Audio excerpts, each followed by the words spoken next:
All right, I'll call the meeting to order. It's just about 7 o'clock. We have a long list of things to accomplish, although hopefully they don't all take a lot of time. I think we'll see how we go. The first item on the agenda is additions and deletions. So I think we do have one addition. We'd like to ask Richard Watts, our representative to RPC on the transportation, and we had a UPWP proposal, and I think we're asking Richard just to give us some clarifications. There were a couple of minor changes, and since we approved going forward with the proposal, I think we just want to be brought in line exactly what's happening, I guess. Thank you, Mr. Chairman. CCRPC TAC UPWP. Okay. I stand corrected. Which actually has nothing to do with your proposal. Right. Yes. Town, as a volunteer, I've been trying to initiate a proposal that would have federal funding through this process to figure out ways to incentivize or provide more information about how we can get more people on the bus that the town so kindly subsidized. Through the process, there's been some wrinkles, and the latest, and this committee actually meets on Thursday again. And one of the things we possibly did was made the proposal a lot less, always with the provision that the town shouldn't have to pay any cost share for this.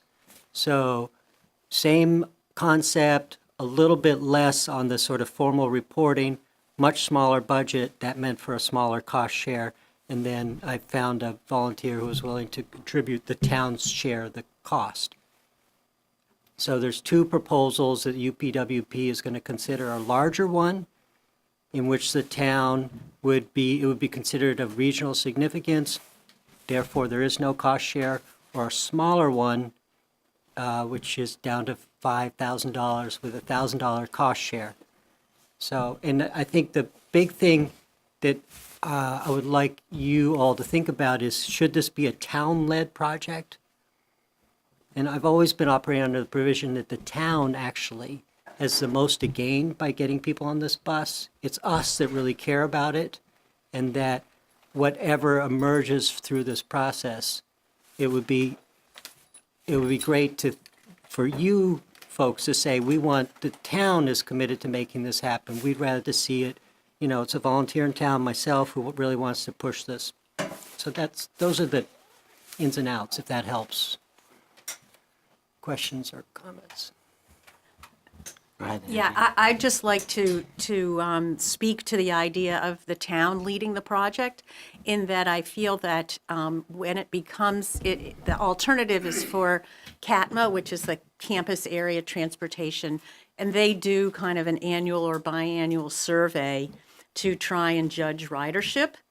Now, we're talking really about Green Mountain Transit, which is the bus that comes here. CATMA deals with the ridership among the institutions.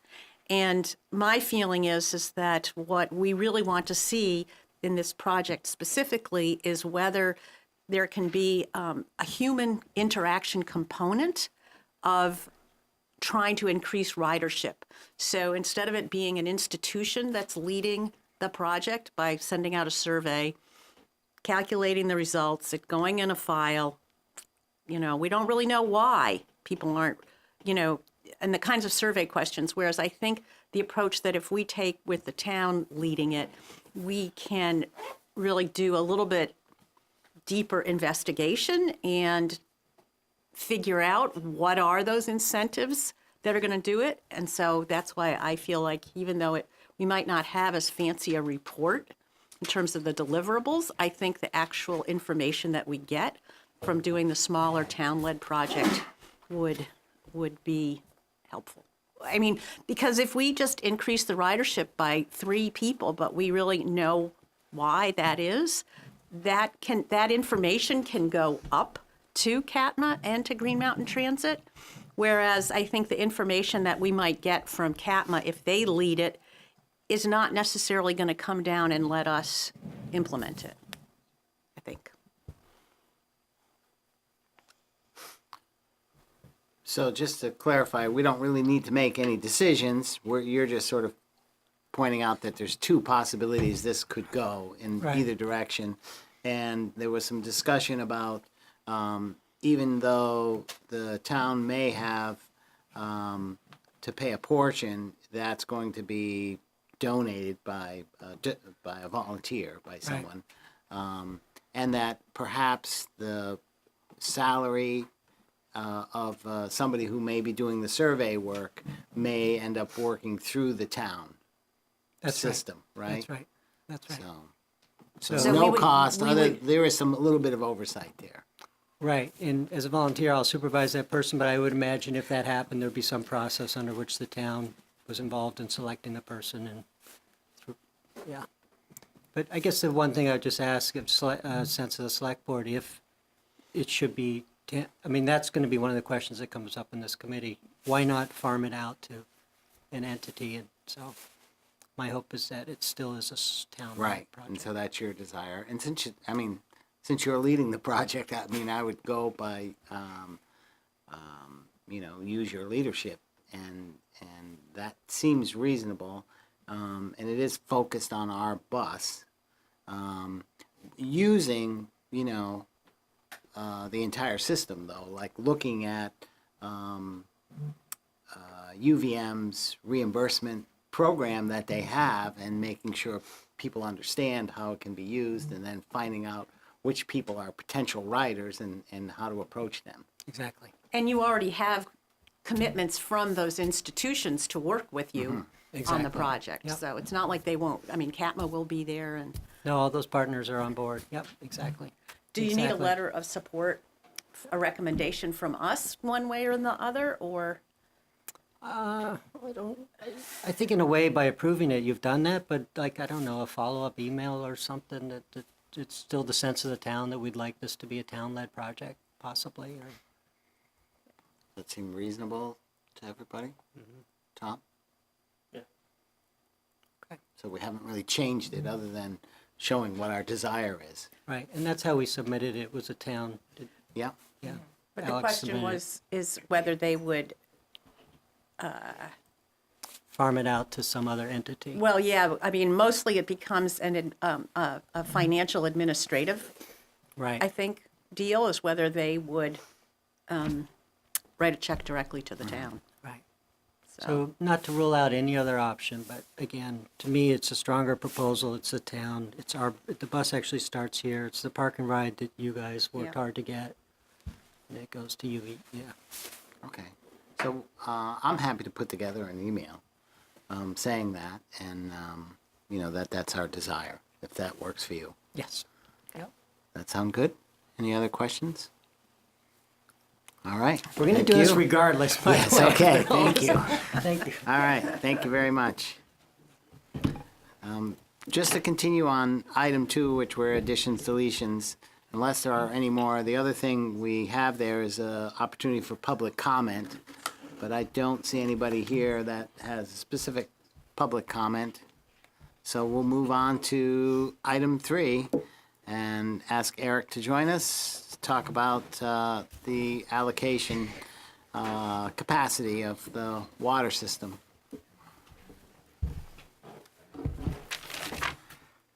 Alrighty. Well, we found the leaks.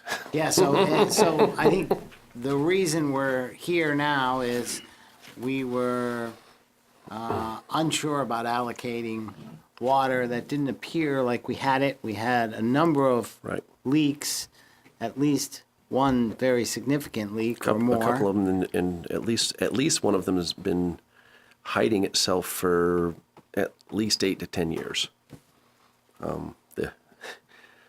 The highway department's under drain system on Richmond Road works exceedingly well. Yep. So that was the big one, you think? That was one of the, Yeah. there's that one and the one on Mechanicsville Road were both moving pretty hard, and both of them had been there for a while. And one was going directly into right in front of a culvert, and the other one was in the under drain system. And the one here at Green Street was red herring? No, that was that one was probably the biggest. Or I don't know. And that brought us down to out of the stratosphere into an area Measurable. I just didn't think we were at our new normal. But that's why I was hesitant to do a little teeny allocation, because I just knew there had to be something else. And then we found it. And lo and behold, it was large.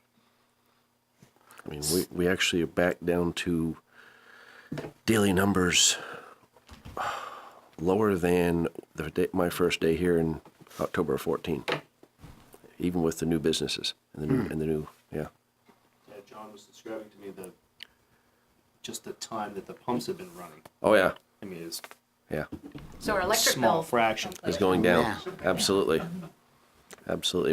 It won't go. It'll go a year from now. It'll go down a good bit, or it should be, because that's when we have our peak demand should reduce, because you're stuck with that for a year. Okay, yeah. Yeah. So it's a rolling peak Oh, yeah. demand, yeah, okay. Yep. So now, when I forwarded this to Ray, I put down all the stuff below the yellow, the numbers I put in. They were just thrown in there for discussion. That's something you folks and the planning people decide, really. I just threw in numbers for example. The category 1, I just kept the 5,000 we had from previous, and then I just split the rest of it amongst categories 2 and 3. Just kind of sort of evenly. But that's not my area. I care about the bottom line, which is all the stuff in the yellow. How you divide it up in the town is, your business, basically. So. Do we want to just describe the 3 categories? Sure. Category 1 is schools, municipal buildings, stuff that's like public good projects that are, significant public good. We want to have a chunk set aside so, if something comes up, they're not squeezed out. Category 2 is village core, and category 3 is basically everything else.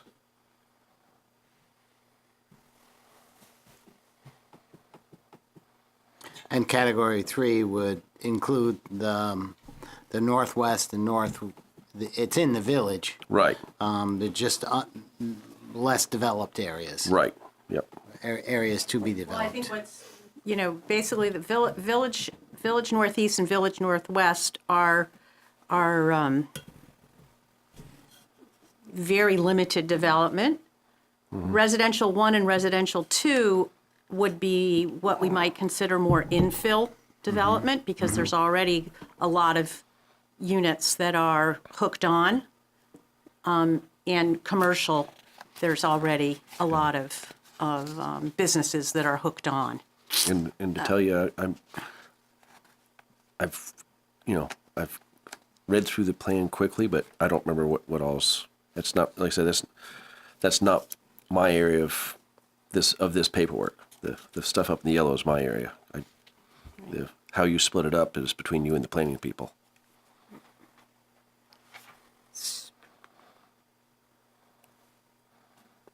Go ahead. So you're really just giving this to us for information at this point. We're not, Well, we don't have to do anything. I mean, I think that there's a couple steps that I see that we need to do to figure out. And one is I'm still hung up on this idea of the relationship between how much more water we need to know that we have additional capacity at our wastewater treatment plant, even to the 250,000 gallons per day. right. I haven't done the finite numbers on that, but we do have more capacity there than the allocation in this letter. this is water. Right, but I'm Right, saying I've but- got more gallons of wastewater Yes. Yeah. available Right. than this. Yes, I understand that. We, in fact, and for wastewater, what we have available is 72,616 gallons per day. And so what I'm still trying to figure out is how that translates into number of residential units, yeah. enterprise. And so what my next step is that I was going to do is I want to see whether it makes sense to keep the 5,000 gallons per day under the municipal by looking at what the actuals are for Hinesburg Community School, CVU, Town Hall, Fire Department, Police Station. So what are our actuals, and then we look at kind of projections of the growth of those institutional uses, that we should be considering that, because maybe we don't need to be carrying 5,000, much, right? right. Same thing for the village core, which what we would be wanting to consider actuals for there. That's more of an infill kind of a, yeah. Right. And so we can look at the actuals for Smoke and Cure, for basically everything at the cheese factory, plus something like looking at the actuals at Firehouse Plaza, which maybe is, well, there's the maximum number of businesses in there, but they're probably all fairly low use, except Except there's for the the- Chinese restaurant and there's the hairdresser. And, but then and the laundromat now. and the laundromat, Yeah. the laundromat now, right? Yeah, but I think you'd want to look at what businesses could be in there and. Right. Well, we know, Yeah. we generally know that Yeah. those are the businesses that have cycled through there, Yeah. so we should really know what the actuals are there, and then kind of like the vet is probably a high user as well.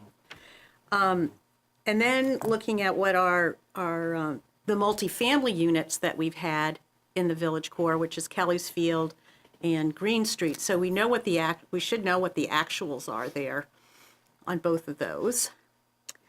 And then figuring out, we know what we have to allocate for developments like Creekside and Green Street. But we could actually, I think the computer should be able to spit out the addresses of Creekside and Thistle Hill, so we could see what the average use is for those units over there. And then we'll really have a much better idea, I think, of what our the number capacity of- is. yeah. Yeah. And then we'll know whether we should keep the what we've had as requirements and how much we can allocate. Because we generally know that when we allocate, that when they actually come online, they're using They less. use less. Less. Yeah. Yeah. And on top of that, like I said, the 72,000 we have available on wastewater, 72,000 wastewaters, equivalency is over 100,000 in water because of the different way that they're measured. I mean, Right. yep. So the allocation numbers that you work off, the 210, is that state mandated or is that something Yes, we set? it's from the state. So does it really matter? I mean, we'll know how much we have based on your comments, but will it really affect? Well, I think what it is I think this is information that we need to pass on to the planning commission so that, because we're going to have to work out some kind of phasing plan because we do not have enough capacity for all the development that's already planned.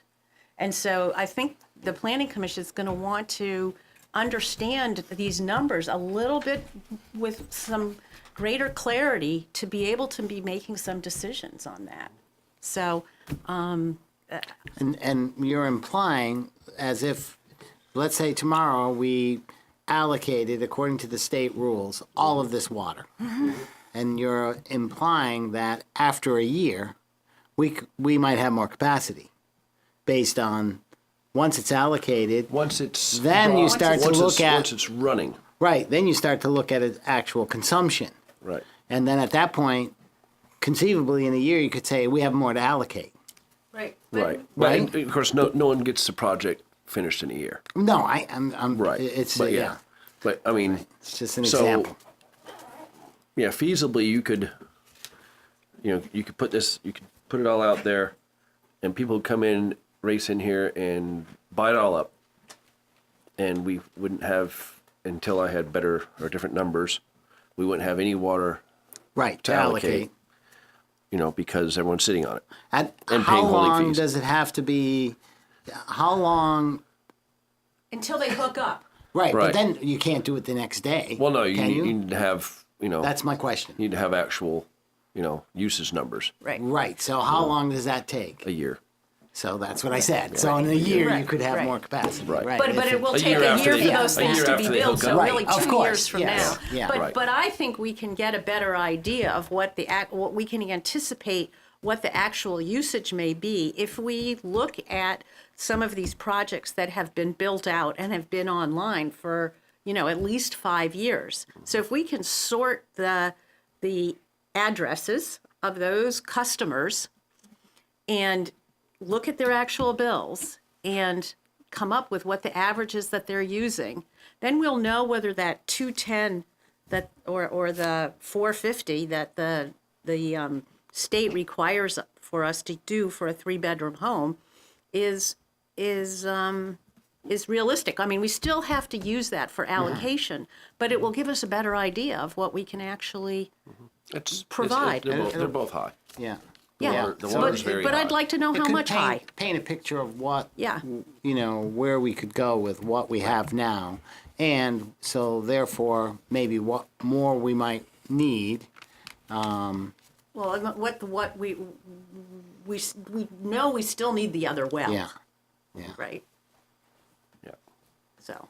And I think the other piece of this too is, even though we have 250,000 capacity for wastewater, I don't have an understanding of now with our new Right. proposed permit, I guess I say proposed, our new proposed permit, can we really get to that capacity? With where we are now, probably not.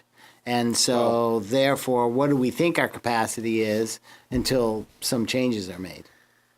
Well, the changes that need to be done are phased in over 5 years. Okay, so we're not held to the phosphorus and ammonia standards until basically the end of the permit. They're giving us time to plan and build and do whatever we need to do. I hoped that I could, possibly mess around with the phosphorus enough to, not have to do big things. But this past month, even though we had optimum conditions, and we didn't have It's been a optimum we didn't have challenge, optimum numbers. So Okay. I would So- say that both phosphorus and ammonia are pushing us towards a new plant. Right. And it's gonna. And we plan to have a discussion about maybe Yep. at the Yeah, next yeah, meeting, next not meeting, yeah. specifically on that, hopefully Yep. next meeting. So, I mean, if we talk about what our next steps are, I think what we're saying is now we do have some water that we can allocate. But I'm feeling, along with Andrea, before we specifically divide it up, it might be good to just get an understanding of it. It doesn't mean we stop allocating. We Right. can allocate, but to actually come up with an allocation plan, rather than just fill numbers into different categories, it Yep. would be good, because is 5,000 gallons appropriate for municipalities, municipal buildings and those uses, or is it more than we need? That's a good question. Do you want to put in like partial numbers so that we can just go with it, and then so we can actually sign allocations that way, and then you could get the real numbers later? I don't know, put 2,000 in each one for right now until you work it out with planning Well, or something. I don't know, because there's a lot of small projects out there that are hoping to kick well, off. we've already said that, anything under allocate. 1,000, I can go people ahead can and roll hook it. up, Okay, right? We've good already enough. said that. So, I mean, I guess I'm reluctant to just do it today Okay. without a little bit more information. And But, yeah, I mean, I like the idea of, it'd be nice just to be able to move ahead. I think Yeah. a little more information Yep. would be good. It'd be nice to maybe ask Alex to help us sort of take a look at that. Right. Well, I just emailed you that list of what all the projects are, but what I want to do, and I will do this, is I will, get the numbers from Missy they should be able to give me the bills. And I can look at them and then bring that information back. And, I mean, we'll still have to make a guesstimate about what our institutional uses might be for the next, Right. 10 years. So, I don't know. That's probably the easiest category too. Yes. Well, I'm not sure that that's the easiest one. I mean, I think category number 2 is, I think understanding what is being used at the cheese factory and Kelly's Field, and because we're going to see more of the That type. Kelly's Field and Green Street, and we can know what the average use is of a 3-bedroom house is, and that's what we're looking at seeing more of. So I like where we're going with understanding where the water will take us, but I do feel like we've been in a holding pattern some of these people have for their projects for a very long time. So now that we know we have water, I do think it's important that we move forward and start allocating some of these projects. I mean, it's nobody's fault, but it has been a very long time for some of these people, so.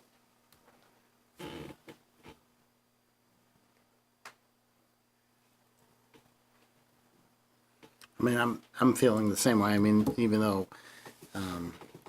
I think it would be good to have a good understanding of where we are, and so, I'd sort of propose that. It sounds like Andrea's hot on understanding this better. Maybe we get Alex, yourself, Eric, and one of the select board member just to sort of get together and take a look at what the data says, and And it would be good to, I think we should allocate what we think we have. And if we can do that in just a couple of weeks, because we're going to go back to this at the end of June anyways and do it again, right? I mean, so that's when it's well, not. will we be able to go at the end of June or not? Eric? Isn't that Yeah, done sure. once a year? This is set up through the end of June. I mean, you Okay. can change it then. Right. We'll have actually tighter numbers. Yeah. Because I actually, on this one, we had to reserve at 5% of capacity. Because I'm using a short history, I changed it to 10% just to be. Oh, you do Okay. have the 10% in there? I added Yep. that just to be a little cautious. Yep. I'll have better numbers by the end of June. Okay.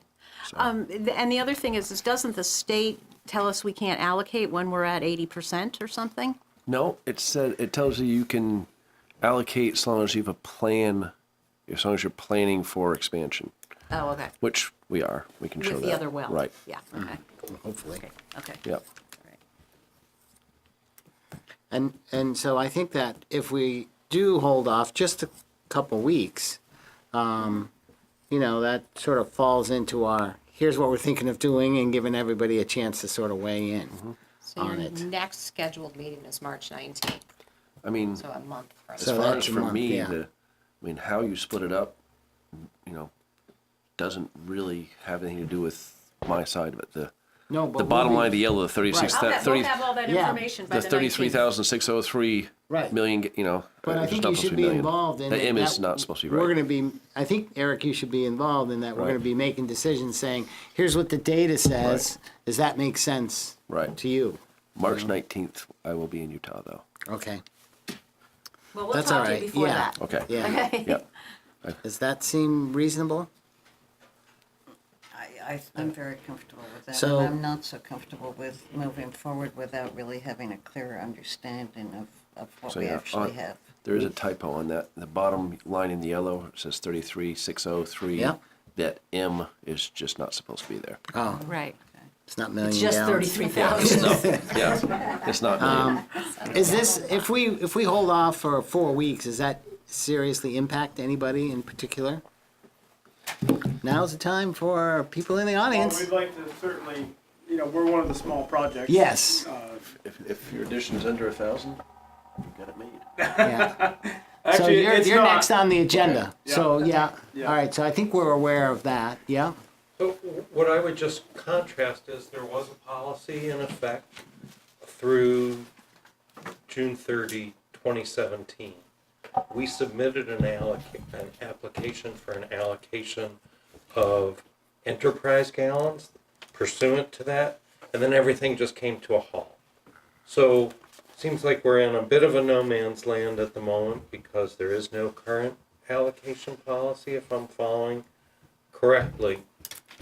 We submitted that application, never had it formally acted upon. Leaves me wondering, is that still a valid application, or that's out the window and we're waiting until you essentially come up with the allocations for category 3? I'm thinking that's what you're talking about getting to, right? I don't think we ever saw that application, the enterprise application. Did that ever come to us? Because I think we had some discussion about that what we were holding off on was residential. I think they all came to the town, and I don't know if they came to the select Yeah. board specifically. They mentioned that those are ones that Okay. have submitted their applications. And so it would include the one with Leo Basad, it would include NRG and other ones who have Right. applied. Well, maybe we should see what all the applications Right, were. so Eric, you that- probably. We really, I mean, Well, and the- you know, the Alex BSAW forwarded one me was the, approved. what, What came? Yeah, but That, we had 750 gallons approved in 2016. Total, the remainder to go forward with the project is 2,400 gallons. So all total, it's 3,150. 3,150 gallons. And that one was, yes, you are correct, Eric. That was approved. right. Well, say, and when it was done, it looked like you would split it into 2 independent projects. You were gonna do lot 2, with the 5 bedrooms. Yep, and then it changed based on our sketch plan hearing with the DRB. Gotcha. Yep. So we did it, we came in, had a lot 3 proposed, but there hasn't been the capacity to continue forward. And again, we're in that category 3, the project's in that category 3. So, then we kicked in another letter All right, to, we're jumping ahead on Yep, our we are. agenda, so, Okay. and we're gonna hear that, so I next. don't mean we don't wanna hear it.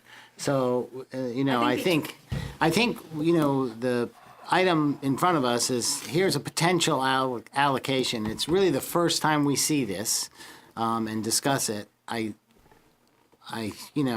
think what I hear from the board is, a desire to move forward, at least for some folks, and we do want to move forward.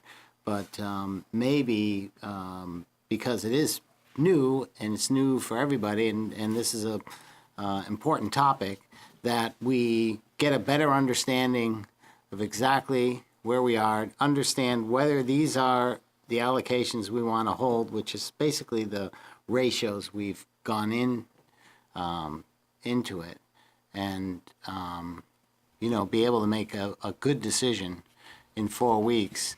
And in that decision, it would be good to know not only we already have what we've already allocated that people are waiting for, and then who's in line for the next allocation, and exactly what has been approved and not, and just to understand, to make sure we try to satisfy everybody who's been in line. well, The allocations that have already been approved are accounted for already. Okay, That's all accounted yeah, for, okay. but I think one of the things that, Including in including his original the one. original, the beginning portion. Okay, so that's already in here, all right. I mean, I think the decision that we want to make is, we have these broad categories, but within Village Northeast, there is the enterprise, there's more commercial development, and that we have the responsibility to make a decision about whether we want to what we want to prioritize in terms of allocation. whether it's residential or commercial Or a or mix. multi-use or senior housing, that's our decision. So I think we should be thinking about that, and that's why I'd like to be able to provide this other information. So we understand that, because this allocation policy is really establishing what our vision and what we're taking from the town plan and making that, helping to make it a reality. So what I heard Jeff Glassberg ask is if the applications, if they've previously applied and there wasn't capacity, just ensuring that they're going to be Right. prior to, based on how they applied, so the date they would be in that queue. Right, but we've never made that clear that it's the first come, first served. So, I mean, I don't think that he needs to reapply, Right. but we have never said that that's how we're going to do it, and I think we should probably come up with some clarity on that. Eric, do you know how the Well- communication's gone in the past on that?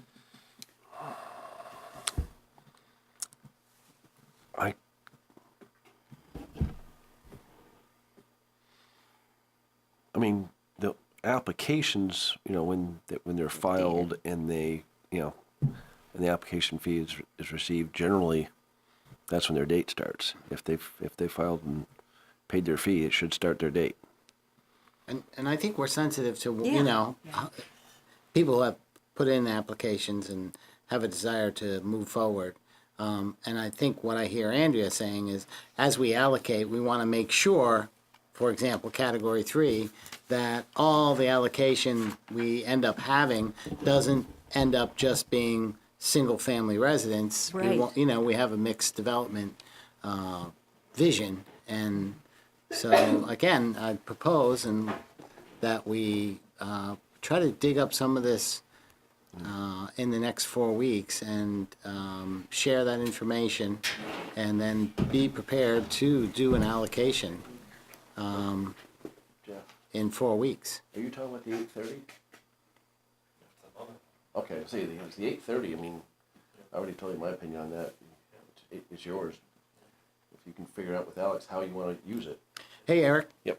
did you want to bring something up? So Oh, I bring was it to the checking what he board. was, Yeah. I'm sorry, I was making sure it was, what he was asking for was different than the original 8:30 that he had on top of the hill. Okay, for Just those other clarifying. homes? Right. Yeah, okay. And the answer was? This is different. Okay. Yep. So I'm looking to the board. That seem reasonable? Absolutely, yeah. Yeah, I mean, I'm concerned with the applicants. It's kind of the middle of winter. So I don't know how much would be getting started. Well, you want to take it now, or you want to wait till you're up? Yeah, well, No. you're coming up next, so yeah. I'd like to see the information. I don't know how much it's gonna change Yeah. on some of these allocations. But, if people aren't clamoring and knocking down the door, Well, I mean, my if they thought are, I is, wanna hear them, I guess. I'd like to see the applications. They can be run through my office, reviewed, and recommended for approval or such, and send up, and you guys can, either stack them until you're ready for them, or move on them. Right. It's It's been so long since we've done an allocation. I know. Well, I mean, I think that's Processes. the select board has not seen those applications, so they've just Right. been sitting someplace and, Right. Yeah. yeah. So Well, this is most a of them good- haven't come. They haven't Yeah. come in. They just Okay. they've known that it's not, nothing's happening, so they haven't done it because they know that you sit on a holding fee. Yeah, So no one wants to pay a holding fee. I Right. don't blame them. Right. yeah. So this is a good problem, that we have some water to allocate. So it sounds like that's what we'll do. Okay, and if, there's other input for the select board, feel free to give us that information. Okay? So next on the agenda, we've had a preview, and it's discussion around water allocation for the subdivision on Richmond Road. Pull up 2 chairs if you want. 2 chairs.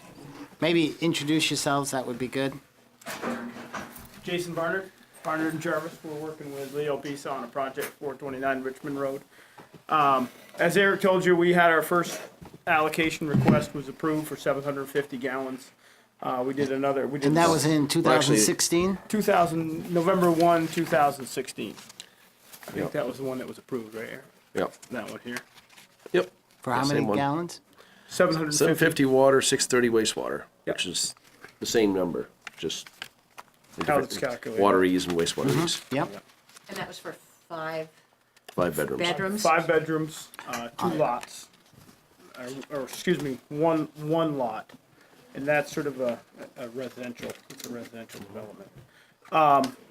The second request, I don't know if you ever had received the one on the 24th. I haven't seen that. Okay. We sent that in on the 24th, April 24th, 2017. So just to step back, Mr. Bisa has been paying the holding fee of The original 750. on the 750 Right. since November 1. About 565 bucks a quarter. Yep. Yep. So to get the project to a point where we can move forward with both submitting for preliminary and submitting to the state for the water and wastewater permit, we're looking at an additional 2,400 gallons for the water that we need allocation for. It's been on the work, it's been in the works for a couple of years now. We really want to get this thing moving forward if we can. And obviously, 4 weeks doesn't seem like a lot, but in terms of if Mr. Bisson wanted to put something on the market April 1st, May 1st, is a good time to do it. We still have to go through stormwater design, water, wastewater design, permitting with the town, permitting with the state. So we've got another good 2 or 3 months ahead of us. We'd like to get moving as soon as possible if there is allocation available. And would you want to be applying for wastewater as well? Yeah, it's in here. It's in there. Oh, It's all okay. the same. Yep. Okay. And so how many more units is the 2,400? Total of 7 units. It's 2 lots. It's a condensed, it's a PUD, so it's condensed subdivision. It's 3 units on one lot and 4 units on another lot. And we have seen sketch approval. We did receive sketch approval from the DRB. We were in a couple of times, and they're happy with the project, but we can't even submit for the preliminary until we have the allocation. So how many total bedrooms? Total bedrooms, 7, 7, 3 for each one. yep, 3 for each one. So you got 7 and 5, right? Homes, units. Units, 7 total units. But Seven. that's more, but it's 5 in the 21 first, no. 21 bedrooms. 7. 21 bedrooms. Yes, right, There we go. right. 21 bedrooms. Okay. Any questions from the board? This is one of those tricky ones because I'd like to see them be able to move forward. I just don't know how many other applications are in the queue just like yours. And I don't want to say yes to one without the others having the same opportunity. Oh, we did? And we just Still don't make a know test. that. Yeah. I don't think. And that's what I'm looking at, this is 15% of, this, if we were to allocate this 13.6. And while I, want to move forward and allocate water so we can keep moving our processes forward, I'd want it to be fair. Right. And take a look at what's in the queue and to get a good understanding of it. So the hope would be that in 4 weeks, we would have that and have a list and be able to go from there. Eric, do you know if there's any others in the queue like this? This category? Yeah. Well, not Well, partials. This is only I think- partial. Alex's email list, isn't that what Alex's email is about, Andrea? Yes. So it's Haystack and NRG and Gabrowski. Right. Yeah, we've got the 830 that was approved at NRG, which they want to change the use on, which is a more of an Alex It's already thing. approved, yeah. Right, because Well, but- yeah, but it's- 8:30 is 8:30 to me. It doesn't matter which way it's used. Right, but for us, it is, so Right. it's 8:30 that's coming, it's either 8:30 that's coming back into the town, or we make a separate I mean, once we make that allocation for the enterprise, it seems to me that 8:30 would no longer be for residential. I mean, I think that's something we need to kind of decide. Because it was for an original project, it was I mean, a for project that's residential at residential, first, yep. right? So, I mean, it makes sense to me that that we do want to be allocating for enterprise Sure. accounts. Yeah. It makes a lot of sense, but I So, think we should have yeah, that let's have that, discussion yeah. and have the Okay. information in front of us. Yeah. Any other questions, or do you have any more thoughts? Yeah, so what we're saying, just so I have an understanding, we're saying that in 4 weeks, once you get your data, you've gone and reviewed all your information to see what the actual usage is, then you'll be able to make a determination on who gets what, as opposed to with how they submitted their applications. Am I understanding that correctly? I th- Or is Well, it a combination of? yeah, that I think it would be a combination of that, yeah. Based on how you submitted the application and then what category that falls in, so. Yeah. If you're in a category 2, if you're the first one to submit application of category 2, then is that what you're? I mean, I think we certainly would want to honor that unless we find that a category, again, the example would be the third category, where we have X amount, what we determined to allocate, and that, all of the requests, not in the system yet, all the requests are going to use it all up for single family, for example. And this is a district that you want mixed use, so. I mean, your district, I think, is just residential, so. But it's already, it's a residential, but it's already built up, so it's really, Infill. I would consider it Yeah. infill, as opposed to, having eight units out in the field. Like, the sewer line is already going up Richmond Road, there's a lot of connections already, so there's a lot of logic to allowing that Sure. project Oh, to move I forward. totally agree, yeah, So, yeah.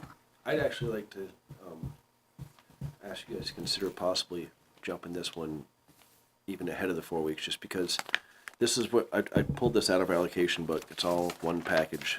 The letter from Jason and the approved allocation for the original portion. And this, you brought this to this board then, and lined I don't know out. if you ever brought it to the board. I mean, well, it's maybe not. Okay. Maybe not. The board did sign the allocation, Okay. but the it flat it says lot 2 is going to be a 5-bedroom 3-unit multifamily dwelling connected to the Hinesburg municipal water and sewer system. Proposed lot 3 will be created using land on the westerly side of the current drive. It will not be improved until further water and sewer capacity is available within the town of municipal water and sewer systems. So, they've been in the queue since November 1, 2016. So it's like, I think they're definitely first in line. Okay. I don't know. I don't know just- how many more letters are out there Right. like that, so. I'm not And this aware of one any. says, and as I read it, is the 5-bedroom lot is what the application's for, and they It tell is. us there's another one coming. Right. And they're waiting on us. And along with others, but, we're very sensitive to There this. was so- one submitted on Yeah. April 24th. Okay, yep, 2017. Yep. So, and Eric just did point out, the wastewater is gonna change based on that 210, so that's gonna come down. But the additional water flows, 2,400 gallons per day is what we're looking for to be able to move forward with the project. So, you had said earlier, or maybe Andrea, that it's not going to be first come, first served, and I believe that was your question. If if we decide that we have enough water and they're top of the line, what other considerations do we have? Are we going to make a list of other considerations? I think there's three considerations. How much do we have, and maybe how much might get freed up in the future, to understand how much development we can do. Make sure we have it. Then, in each of those areas, what the mix is we're trying to accomplish. And then certainly, first come, first serve, we're not going to not approve a permit because another one might come someday. I mean, I think if it meets those criteria, we'd want to do it first come, first serve. But I would add that another criteria, though, is where it is. Like, that this is an infill project versus a brand-new project. That, I mean, I'm not saying that that's what it is, but in my mind, that's a criteria that I think we should talk about, and then that should be our policy, so that we are consistent in how we're making those decisions. And Yeah. lay it out. Okay. I mean, write it down, so. Okay? So we're waiting 4 weeks, correct? Yeah, that's our, So it comes down to that's our desire, Just to yeah. clarify, we're gonna have the information forwarded to us by Eric and whoever works Yeah, on this. I'll- So we'll be prepared to make decisions on Yeah, The 19th. yeah. I March think so. 19th. Yep. I think that's. I think we'll have a list In the of, meantime, I'll update the letter and send it to Renee that we have, Okay, we'll send it to Trevor. all right. Just to, because I know if we give you guys the allocation tonight, somebody's gonna come in with a letter going like this. look at our letter.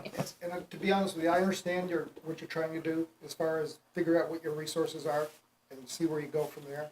I do understand that. The only thing I was concerned about by coming here was the fact that we may not even make any headway. But I see that we're definitely doing that, so I do appreciate the board and what you've brought to the Thank forefront. Yeah. It's taken a while. It's been Yeah. frustrating. With all the leaks, it's been frustrating, but Eric's done a And good Eric job. and his crew have been busy. Yeah, and I guess we could have been a little bit more prepared, knowing someday this was gonna come. But it's a long time coming. Yeah, right. So this is a good problem. He's helping my wife. Thank you, Board. Well, you're Okay. always challenging us with new ground. I mean, Annette's was a first. Now, you don't have to go back.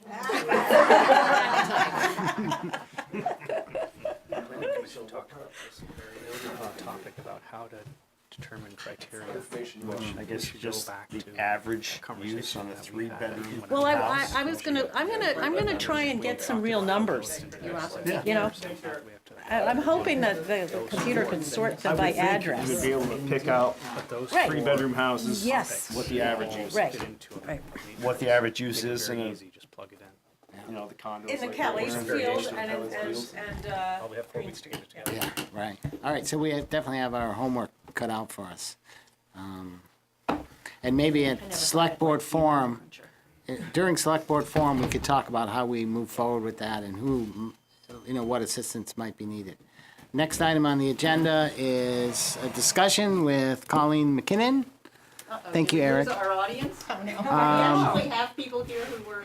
And did you have a piece of pie? We're having pie today. Everyone can have a piece of pie. Because we're meeting on President's Day, we felt bad that, That's good. That's good. Cherry pie. right. There really is nobody here. No, the cameras are here. Yeah, we're on TV, so. I mean, you'd be watching us if you weren't here, wouldn't you? Absolutely riveted. Yes, on the edge of your seat. So I think the purpose is just, you want to give us just a presentation, an This overview? could be a distraction.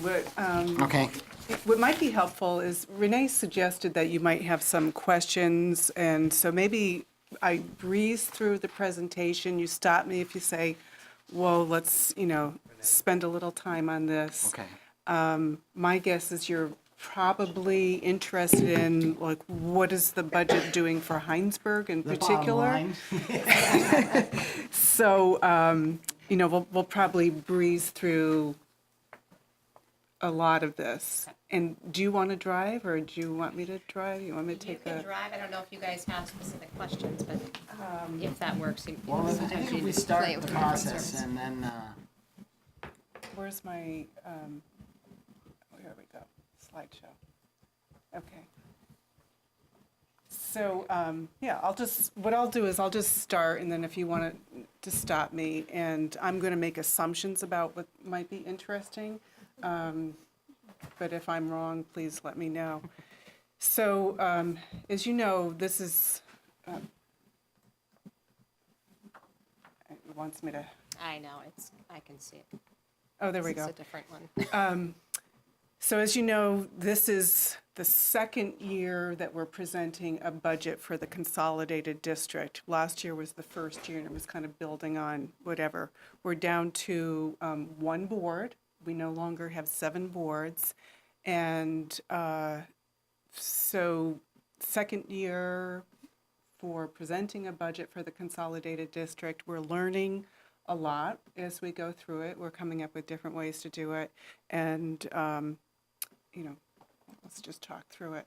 So we've got 5 towns, 6 schools, about 4,000 kids, close to 900 employees. About half of them are teachers, so we employ a lot of people in the district, and it's one budget. So the engagement piece, we really have a process within the schools where we get administrators to work with their school communities to get input. We invite budget buddies to join us, and we continuously take input, so there's a continuous feedback loop.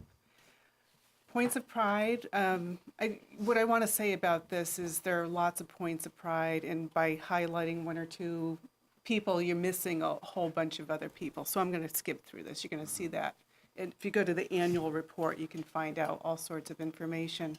Assessment results, I think what's important to highlight here, our district performs very well. And when I say district, it's 5-town, 6-school district, pre-K 12. Our kids perform well compared to the rest of the state. One of the things that board members do continuously is asking for assessment data disaggregated by gender, special needs for kids, socioeconomic status of the kids if they're on free and reduced lunch. And so we continuously go back to our administrators and ask for details about what they're doing to help certain groups. Assessment results, Hinesburg kids are doing well.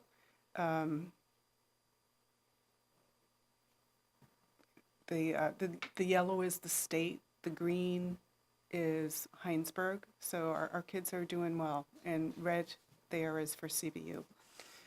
Yes, Again, that's pretty dramatic between what was it, grade 3 and grade 8? Could you explain that? so between grade 3 and grade 8, it's just the battery of assessments, and It so. went like from 70% to 35% or something. And when we're looking at assessment, we'll look at grade, let's say grade 8 this year, we'll look at grade 8 next year, we'll look at grade 8 the year after that. So what we try to do is look at grade level data and compare it year to year as their growth. We do have the ability, and we're starting to work on it, where you can pull out certain groups of kids and track them over time and see how that cohort does over time and performs over time. When we look at assessment data, though, we usually compare a particular assessment like math in grade 8. How did they do this year? What do we need to do differently in the curriculum? Do we need to have different instructional program, professional development for teachers? And so it takes 3 to 5 years to see change. So we will look at the same grade 8 math test year after year after year and see how kids as a whole. And because we have so many kids in the system, we can look at 150, 200 kids, probably 400 kids if we needed to for a particular assessment. And because there are so many, we can learn about how our strategies are working in the school. So at this point, you really don't know why there's that dramatic drop. If I can go Well, I backwards. think Colleen's saying you can't assume the kids. Can you do a back arrow for me? Just a back arrow.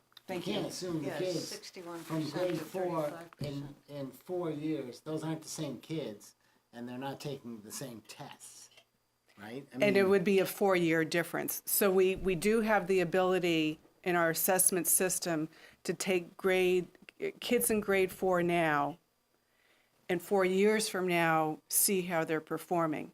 But this is just 2016, 2017 data.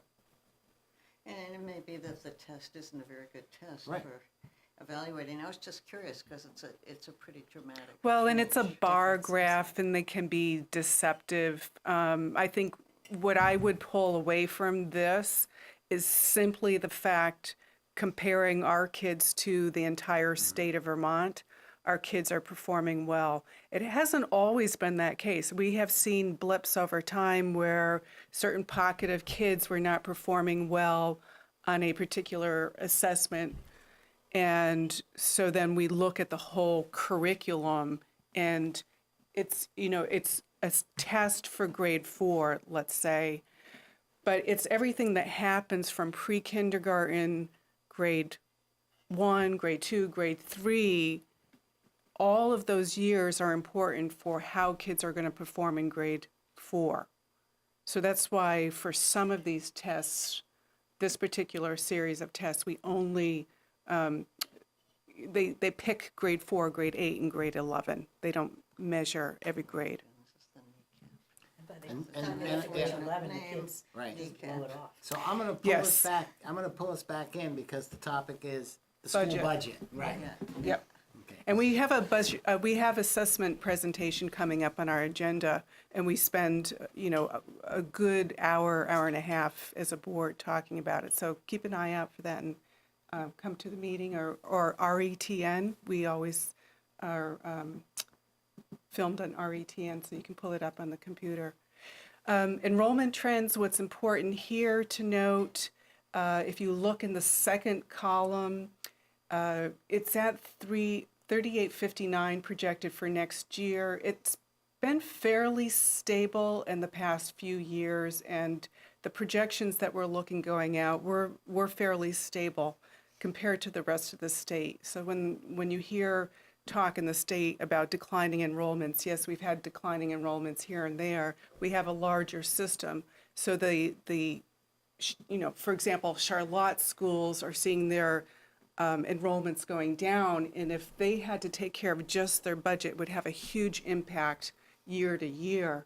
Because we're a larger system, we can absorb the increases and decreases in enrollments across the entire district. It doesn't have as great of an impact. So the larger systems definitely help with predicting future needs and gives us greater stability. Class size, so, this is always a concern for parents, of course. We have a policy in our district related to class size, and our policy says that we're going to keep it in line with the state's educational quality standards, and we're right there with it. When the class sizes start bumping up on the high end, what we do as a board is we ask administrators, okay, what supports do you need to support a large class? We're not necessarily going to add another teacher, depending on the structure. But if there's a school that is bumping up on the end, we'll make sure that there are supports for the teachers.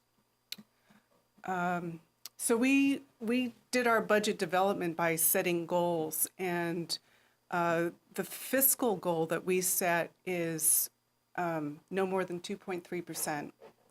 And that was to be in line with various indicators, economic indicators.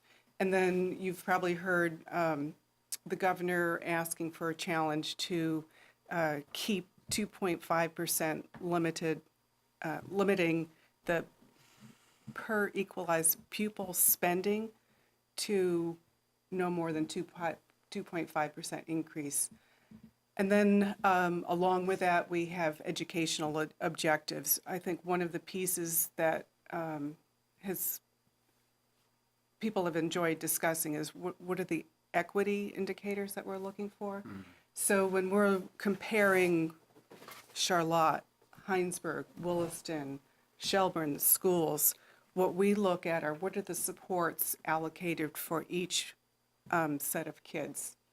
So that, for example, the number of guidance counselors for a school per X hundred of kids would be the same across all of the schools. So when we're developing the budget, our administrators work with teams of people to make sure that we're allocating resources based on head count of kids in buildings. Does that make sense? Okay. The other piece that I think is important, the board really values local autonomy as well. So one of the pieces that we've done with our budget is held back some money for innovation at the local level. You could think of it as incubator funds. So if someone is coming up with an idea that they really want to try with their kids in their school based on kids' needs or a particular reading program or whatever it might be, and that's probably a bad example to start identifying particular programs, but if there's something that principals want to try, we want to make sure that a school can try something, see how it works. If it's successful, then that can inform the entire system. If it's not successful, we haven't moved the whole ship around. And I would guess that's something that we could have lost by getting into a bigger program where one particular administrator or team says, this is good, let's try this. And, Right, yeah, right, so you're right. saying you're trying to keep that in Right. place. That was valued by the board. It's a $76 million budget, where in our budget is $100,000. It's a small, very small percentage of the total budget, but we want to make sure that there's opportunity for innovation. And ideas to grow. Yeah. So I'm sorry. yeah, Is the that, Tom. would that encompass, like the tech center?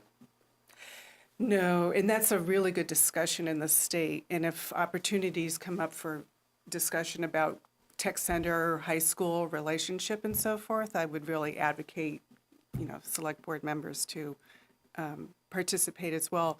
But it's a big issue in the state right now because part of state policy is that there should be in our schools an opportunity for every kid to have professional learning plans. And I don't know if your kids are doing it now, but the professional learning plans allows for individuality, and that may mean that kids can participate in the tech center in ways that they haven't done before. Right now, the state sort of has some barriers with how money gets allocated between the regular high school and the tech centers. But as a state, that discussion over the next couple of years, I think, is going to be very interesting. I think that's good because at the municipal level and myself as an employer, there's a lot of jobs that we're having a hard time filling. Yeah. And it seems like if you could get kids, because not every kid is cut out for college, not every Yeah. kid should be pushed toward college when a reasonable job with a good income is available and they can start learning earlier. Yeah. So I'm a big advocate at this point for more of the technical center type of learning. I'm on board with you on that. Great. All the way. Good to hear. That's been a big interest of mine. So every time I have an opportunity to talk about it, I push it. And, our policies in the state have really limited our ability to do some of that. Well, Yeah. I think what you were saying is learning doesn't have to happen within those four walls. Right, and Right. that's where the personal learning plans Yeah. that the high school is implementing, and there might be some information in the annual report related to some of that, but I think we need to do a better job of getting that kind of information out there about what's happening with the curriculum in the high school. Part of it is also, there's a movement towards outcomes, focusing on the outcomes of kids. So when they leave the high school, what are the particular sets of skills, knowledge, dispositions? And that's different from seat time so many hours sitting in a chair. So, Kids all learn differently. I think there's a really good portion of the population of kids who hands-on learning yeah. gets them interested, keeps them interested. And, a kid might discover he wants to be a plumber at 15 years old.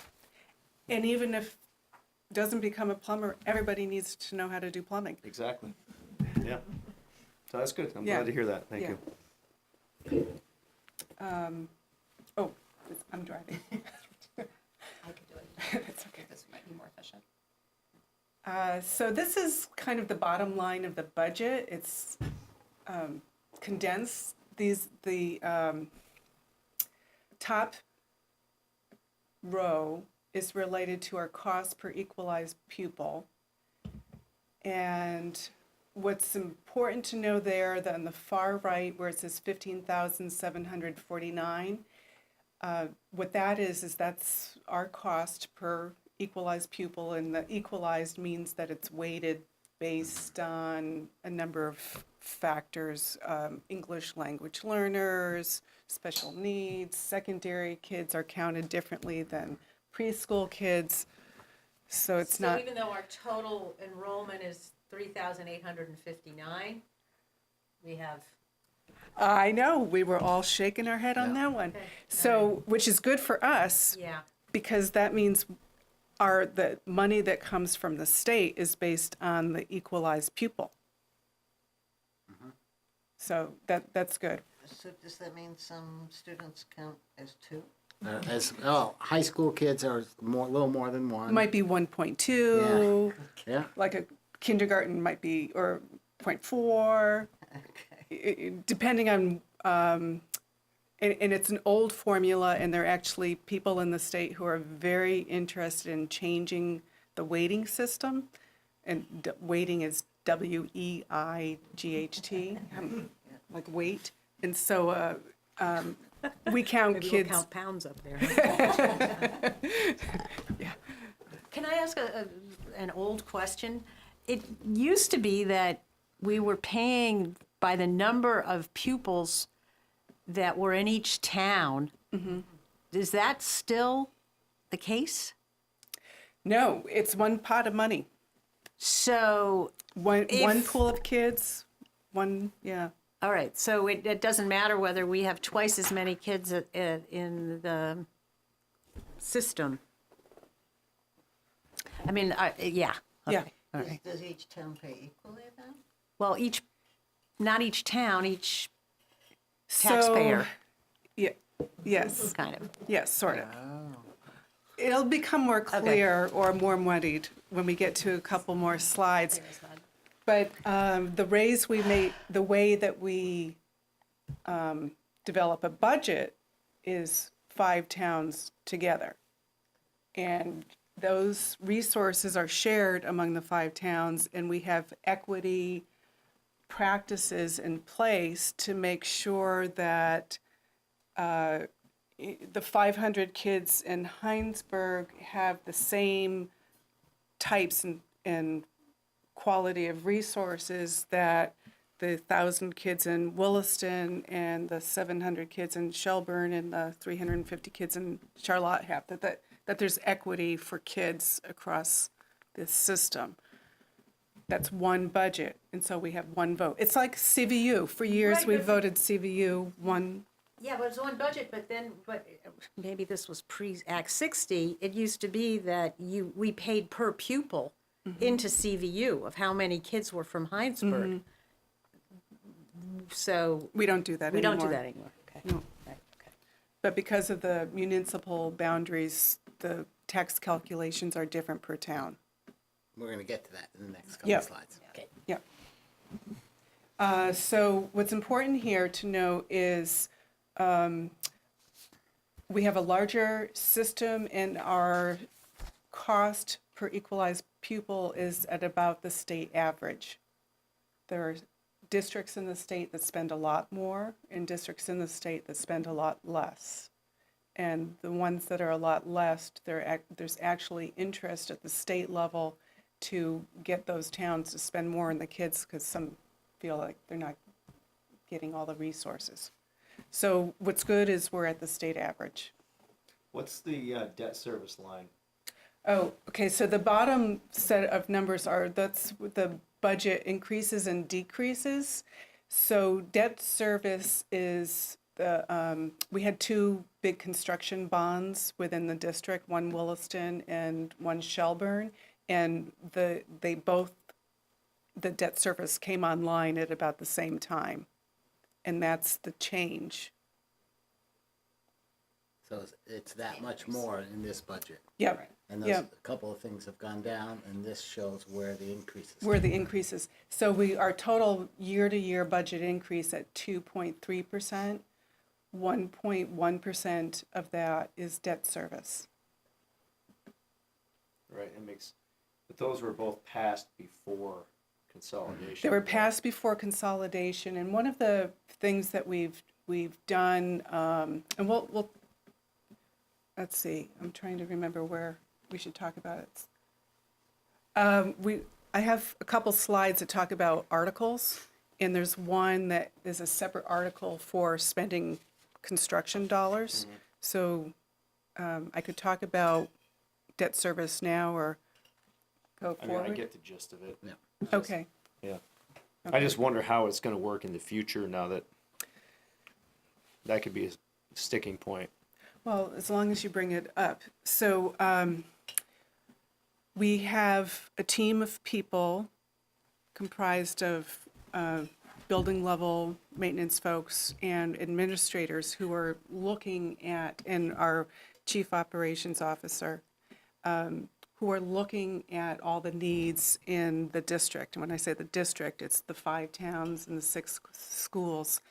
And we'll be putting together a capital maintenance plan.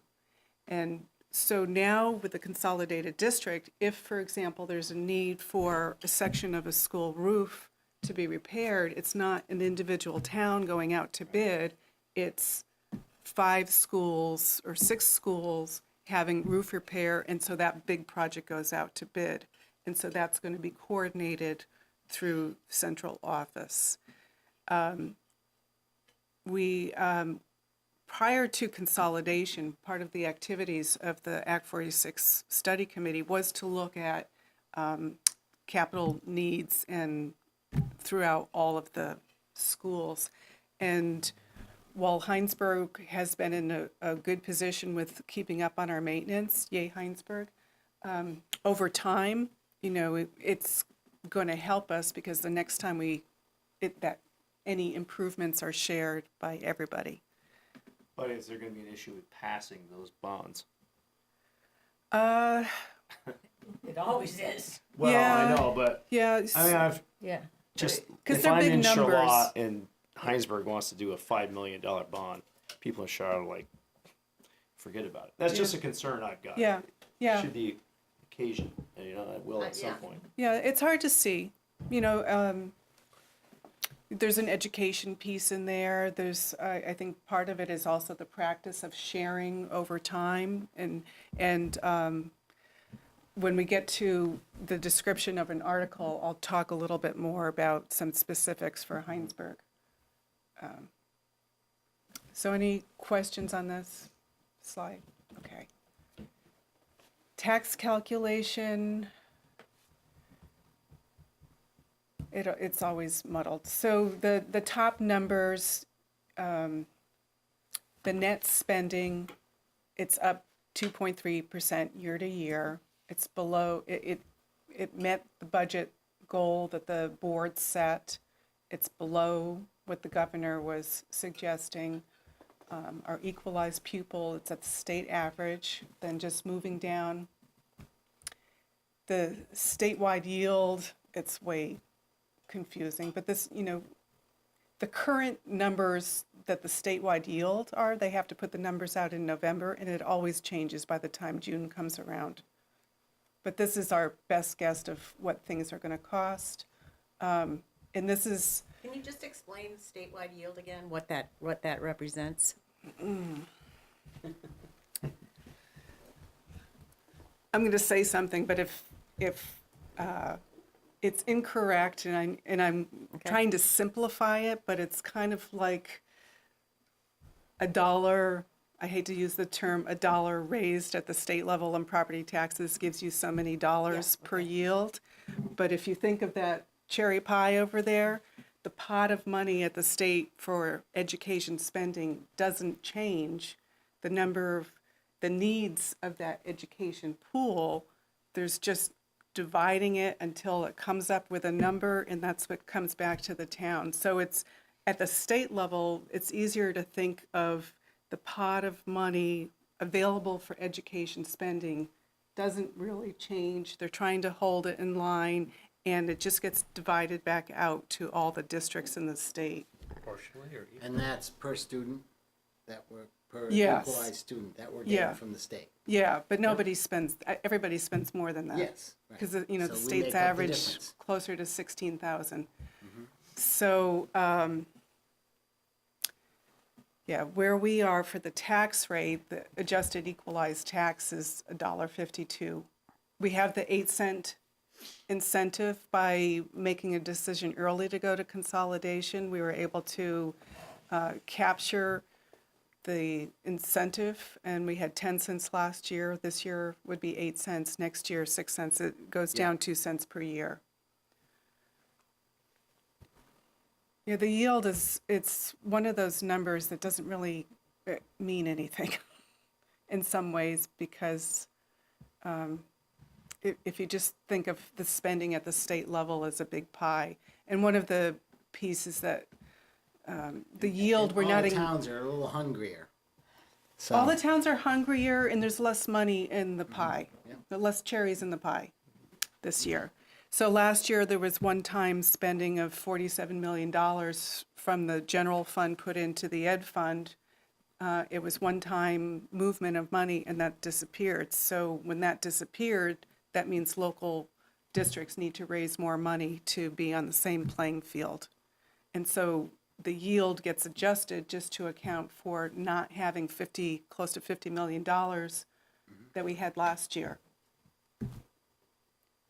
So when we see our tax increases, part of it is driven by state level. You know, of course, there are local decisions, but part of it, it's also decisions made at the state level of how money gets allocated. And it's all good. All you know, it's all good. So this one breaks down where's the impact on the tax rate. So our cost per pupil, you know, that's part of it. The statewide yield calculation accounts for up to 3.5% of that. The incentive declines 2 cents annually for 5 years. So as that goes down, that burden on the local tax rate goes up. And then the common level of appraisal, Hinesburg's in a good situation, having gone through the reappraisals. It's at 100%, and you know, towns like Williston, they're trying to figure out how to make sense of their numbers right now. So you can see town to town. If you look at the bottom, Williston, some people in Williston feel that that's not accurate. But the bottom line is,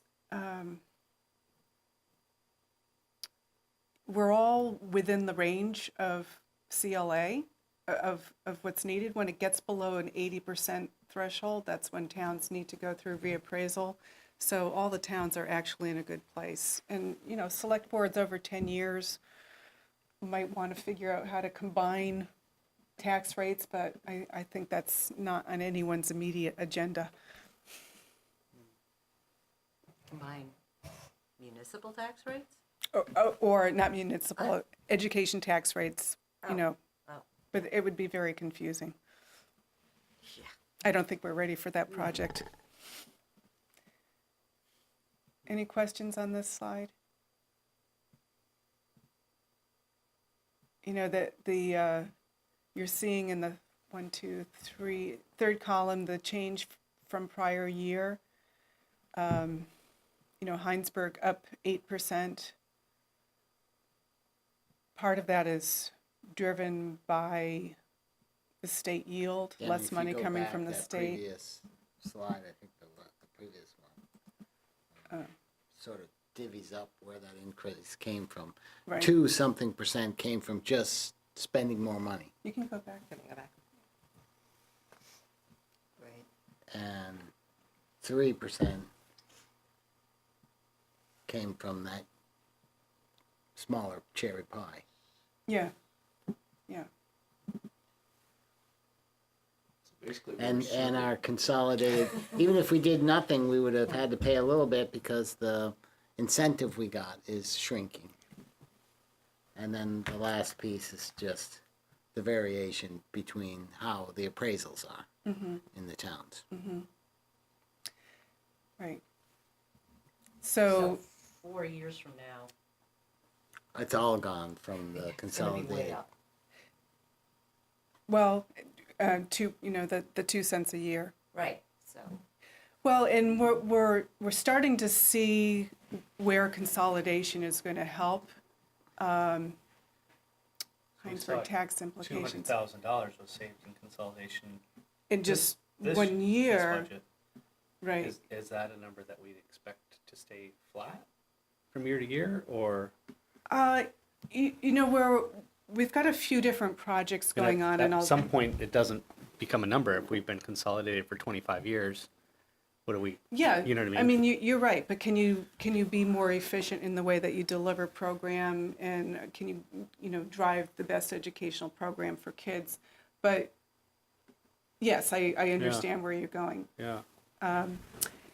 So you can't look at it as a cost savings But I line. would think that 200, if you the consolidation provided 200,000 savings, depending on what is behind that, that could be 200,000 every year going forward. It could be. Or it could be a one-time thing because of something Right. else. So we have a team of people working on a state project, district management group, and there are periodic meetings where we go and trying to figure out how to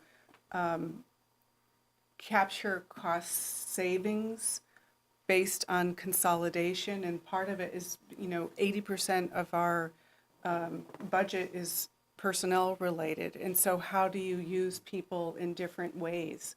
And, continuing to really want the best educational program for kids that people are willing to pay for. But how do you use people in ways that really takes advantage of a larger system? And a larger system can absorb change easier. It's not as sensitive to fluctuation. Right. Yeah. Right. Is this the last slide? Let's see. Okay, different articles. So there are 4 articles, and I'll go through these quickly. The first article is asking to vote on the budget. And that's a year-to-year 2.3% increase. Any questions And about this it's one? not, one town can't vote it down now, it's all the votes. The votes are commingled. Yes, okay. It's like CVU. Yeah. Okay. And they're not tallied ahead of time. They're They're just going to all go to CVU. The And counted at machines are once. there. They all get counted at once. So you don't know what a Hinesburg vote is, or a Williston Nope. vote, or it's been like that for, that's what I thought. Yeah, CVU has. yeah, that's what Okay. I thought. That doesn't, it avoids pitting one town against Yes, another. That's exactly. And, one of the things that we want to do are climate surveys, for example, and, engage the community in different ways of capturing what communities want. And we're learning and we're growing, we're figuring it out, but we know we need to do that. And that's where we can figure out what local communities need, expect, so forth. This article, so with a larger district, this is related to our fund balance, and it's asking to put $750,000, apply it to offset taxes. And with a larger system, we find that we don't need to maintain as much of a fund balance as we had when we had individual systems. And the fund balance, if the boiler, something happens and it's not in your budget and you need to do something in an emergency, you've got money. there. So we're drawing down the fund balance. But it's not is it being applied to this year's budget? It's being applied to next year's budget, Oh, okay. but we need to ask voters if we can do Right. that. Yep.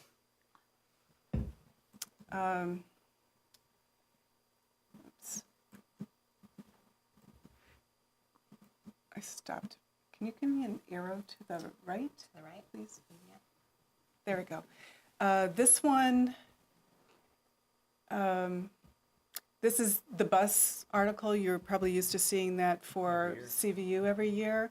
So we have a fleet of about 60 buses and adding 5 to 6 each year. And the average age of the vehicles is 8 years. One of the things that we're doing is we're bringing Charlotte Central School into the system. They had had an independent bus service, and we feel that we can be more efficient by having them in-house, and so that's a change. These are going to be electric buses. I think that Is there such Jean's a thing? exploring there something such a like thing? that, but Yeah. Yeah, there are. Yeah. Yeah, that's what I'm thinking. you probably know better than I do about that one, Andrea. Have you talked to Jean Well, about it? I can tell you the GMT is getting 2 to 4 electric buses. Yeah.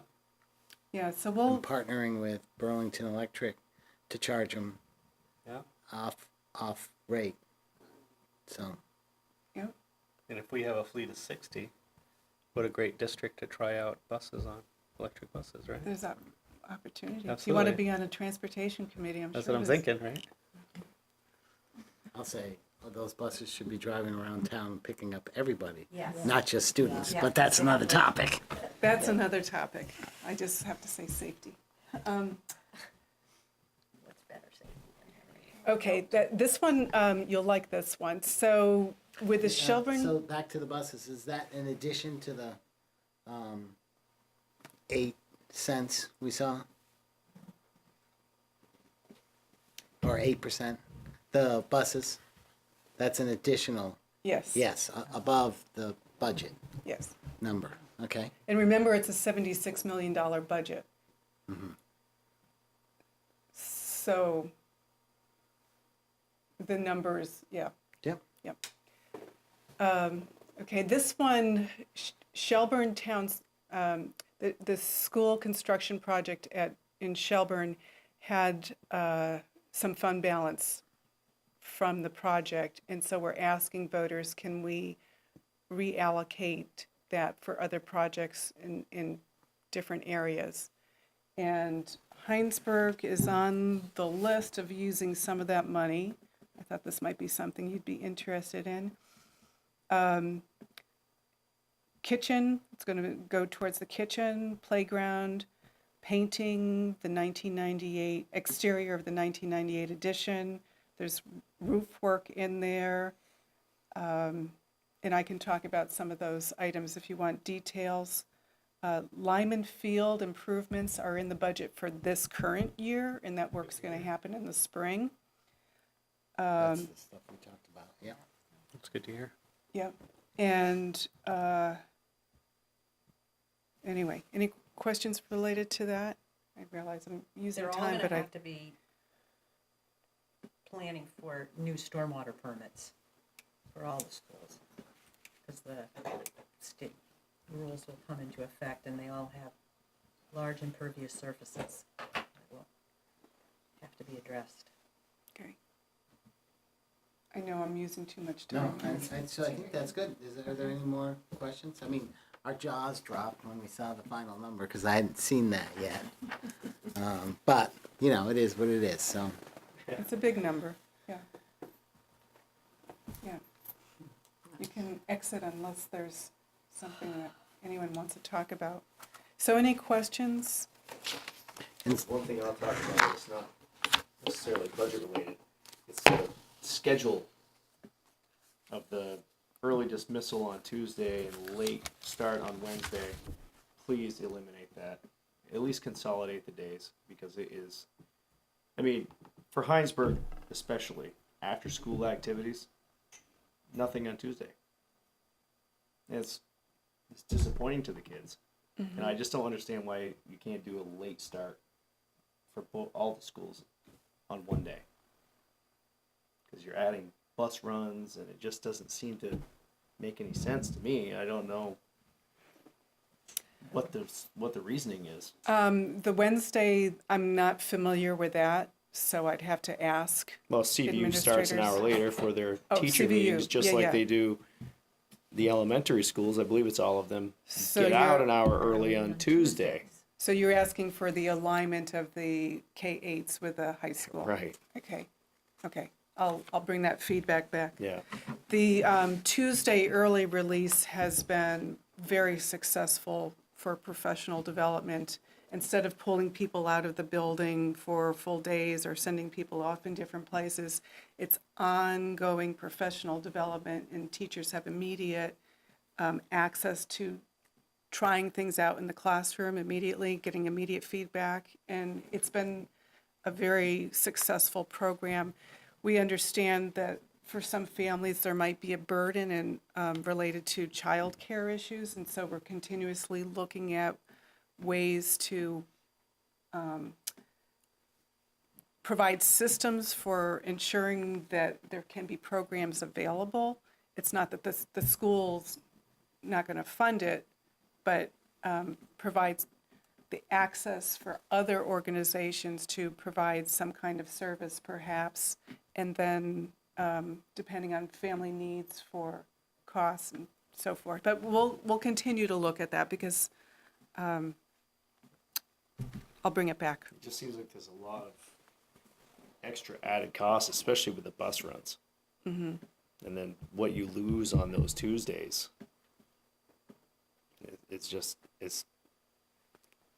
I'm not in favor of the way it's going right now.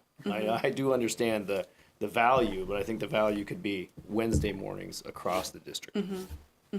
I'll bring that back. Okay, thanks. Thanks. Thank you, Colleen, and thank you for your service. I'm going to say it's been more than 5 years that you've been It has been more than 5 years. on school board, and now and following through with this consolidation. It's been a huge project, and I think generally it appears like it's going pretty well. So, thank you. Still a baby with it, but, it's, work in progress. And we're always learning. So thank you. I appreciate the feedback, and I really appreciate the time. And thank you for the work that you do. It's the water issues I hear peripherally, stories here and there. It's like, oh, boy, glad that's not my problem. Well, there's a water leak at the school, I know, in the parking lot. I know. And they're gonna fix it during vacation. During vacation. Yes, the sinkhole, we're going to lose a few kids down there. Or a bus. Or, Keep them away. okay, thank you. Thank you, Thanks. Colleen. So the next item on the agenda is just public questions or just a quick discussion on the budget. We didn't get any questions from anybody, yeah, online. But we did, do we want to talk about divvying it up? Absolutely. Okay, so we talked about individually preparing for town meeting, and we did divvy up the budget to begin with, and maybe I'll just go over it quick, Tom, and if there's questions or this isn't correct, let us know. You've got Select Board, Town Administrator, Buildings and Facilities, Recreation, and then Conservation, ARRC, Agency Request Review Committee, and Energy Committee. I didn't really do much with the energy committee, but they're budget pretty was pretty small, straightforward. yeah. Yeah. I had Town Clerk, Treasurer, Delinquent Tax Collector, Elections. BCA is Civil authority. Board of Civil Authority, right? Which we're on, by the way. Library, Assessors, and Economic Development and Cemetery Commission. Aaron, you had Planning and Zoning, Technology, and Village Steering, Development Review, DRB, Planning, PC, and Affordable Housing Committee. Marilee, you had the Police, Fire First Response, Fire Warden, Dog Control, is that the proper term? Animal Dog- Control. Animal Control, and Health Officer. and Andrea, you had Highway Department, Tree Warden, and Trails, Forest, Cemetery. Oh, yeah. We both had cemetery. Oh, yeah.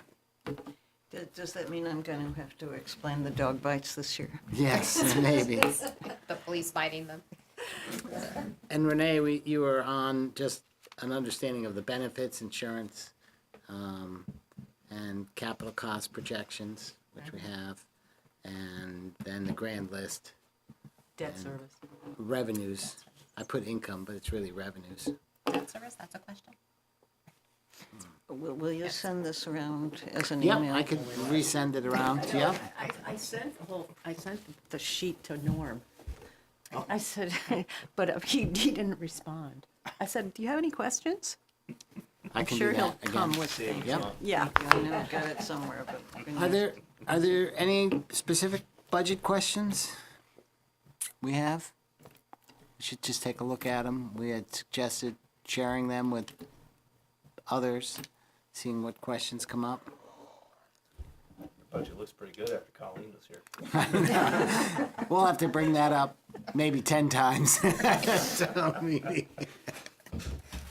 76 times. Is that good? Are you all right with that? Yeah, no, I was just, I mean, the more you can reach out to people in the community, I mean, I'd love to have questions. We certainly presented it in a way so that try to get people to ask more questions as they move on down. But I would invite people to come in and sit down with me. I could go through things between now and town meeting. I'll put a post as such on Front Porch Forum, Okay, just yeah, again, information. giving a link to the website and then inviting folks to That would be great. come in and sit down. If they have questions, they can reach out to, any of you individually as Yes. well. And you could say that. You could say, if in your post you can say, here's a link. Yep. Feel free to reach out to you or any of the select board members. Right. All right, we'll move on to item 7. And this is, I think, something we're required to do. We think it seems appropriate to do it. So that's It's every 5 years to approve the scrap metal, Burnett's scrap metal facility.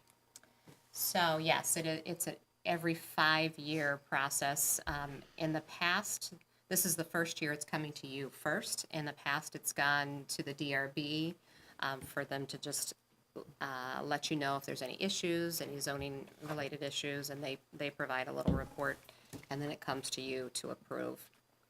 This year, because it's already gone through the DRB process, the neighbors in the area are satisfied that they've met all those requirements. Alex felt that it would be more efficient to start with you guys. I did contact the state, just to be clear, because as I go through the file, there didn't seem, based on state statute, it didn't seem like I could find anything in the file for, how it's happened in the past that was related to the state statute. The person I spoke with felt like, that was more driven towards, even though it does outline it in state statute, it's more driven towards new salvage yards in communities. However, it doesn't specify that in state statute. So I feel more comfortable if we follow the state statute as outlined. I did reach out to Burnett's and they completely agree. They would much rather just go through that process. They need to have it approved by, I believe, April 25th. So at your March 19th meeting, the things in state statute outlines doing a newspaper warning. Yep. It doesn't talk about a butter list, but it does reference abutters coming to the meeting. So I think we'll just do an abutter list, send out a notice to all the abutting property owners, and have that some sort of little notice in the Citizen. And then I'll send out a letter to Burnett's, and then have that process, completed prior to the March 19th meeting. And then at the March 19th meeting, then you guys can actually approve that. It would get submitted to the state. The state puts it on an environmental website for 30 days. And so it all still falls in within that timing.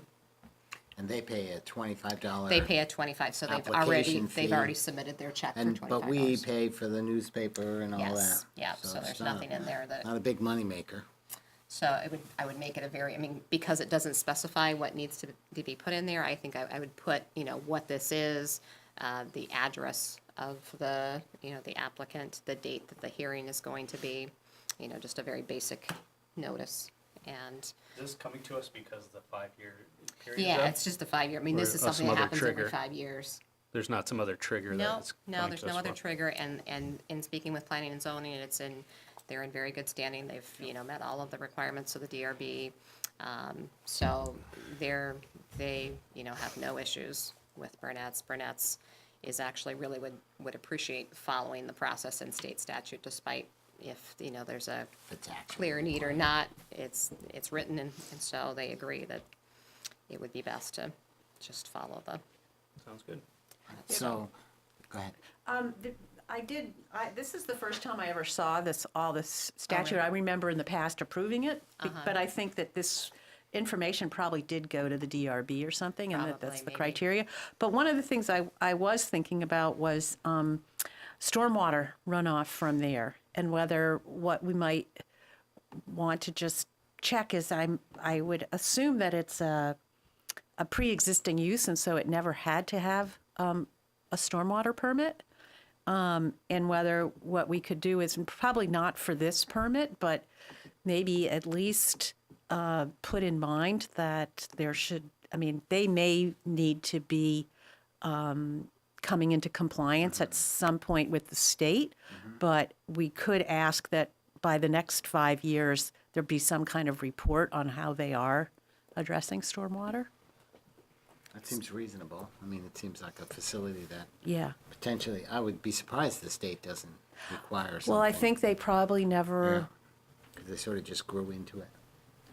yeah, well, they are all grandfathered in, Yeah. so. Okay.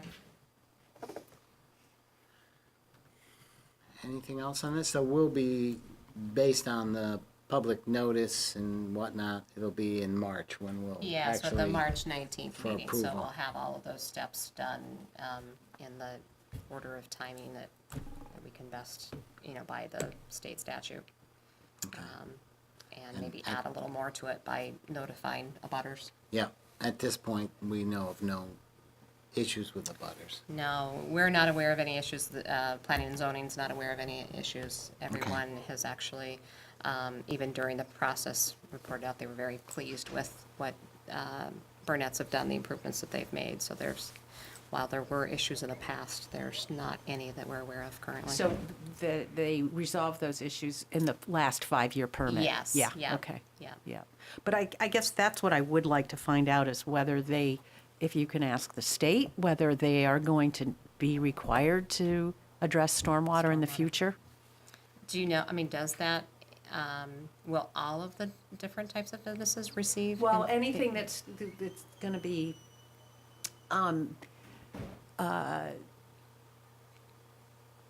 places that have greater than 3 acres, but didn't have to have a permit before at a certain point.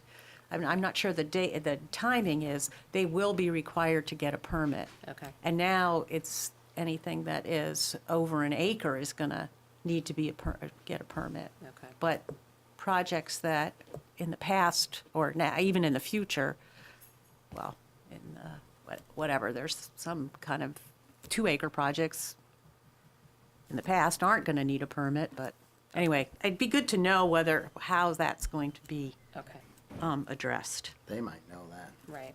They might, Burnett's. yeah, Yeah. they might know what's going to be expected of them. Okay, so we'll move on to the next one is, we talked about this, I think at the last meeting, or 2 meetings ago,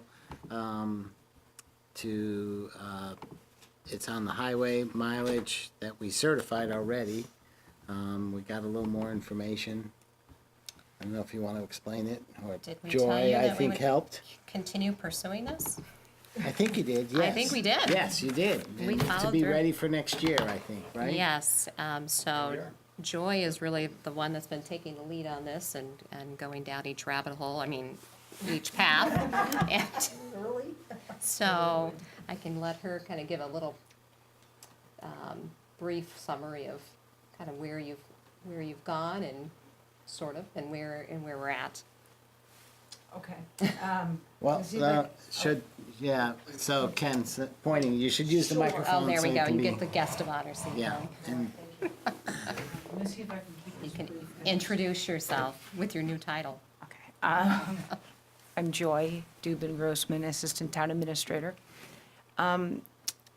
We wanted to submit the extra mileage. We felt based on the deadlines, we could work this in. As we started to do this project, I sent some documents off to the state only to learn that the Thistle Hill development as Thornbush, Thistle Hill, and Mulberry Lane, extension of Mulberry Lane, is really discerned as one area. The original Mulberry Lane appears to be different, and the dedication and acceptance of those two different areas has led us to a little bit of a scavenger hunt. Trying to find out who potentially owns the Mulberry Lane. Yes, exactly.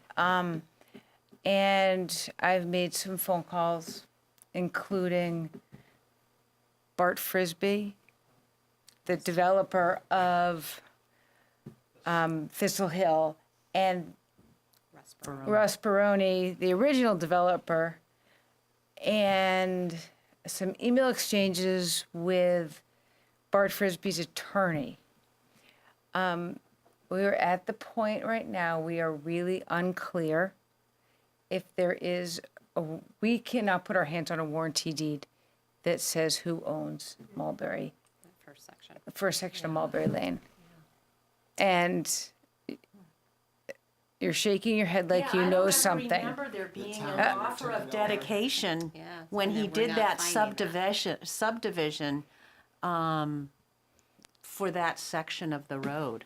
So regardless if we find it or not, we do need to Yes. have that process. Yeah. So we have to find out if there's ownership, where it lies, and then the town would need to be able to take it over. I think the good news within all of this is we can continue to move forward with a highway mileage piece. The state will allow us to do that. So we will check that box off. But we also will need to determine who owns that section, and if the town does not, if it was never formally dedicated to the town, we need to resolve that piece. So they're allowing us to include that distance. Right in the now. Original section, but with the understanding that we are going to provide documentation or create documentation for that. But I don't anticipate any issues here. That's just a formality of us getting I it done. think you're absolutely right. It is a little interesting how this has all evolved. I think the people that are on that part of Mulberry Lane would not want to see plows get to a point and right. back up. Yeah. Yeah, it doesn't make sense. Have any record in the DRB decision for that subdivision? We weren't able to track, and we got the original, the plat, but Yeah.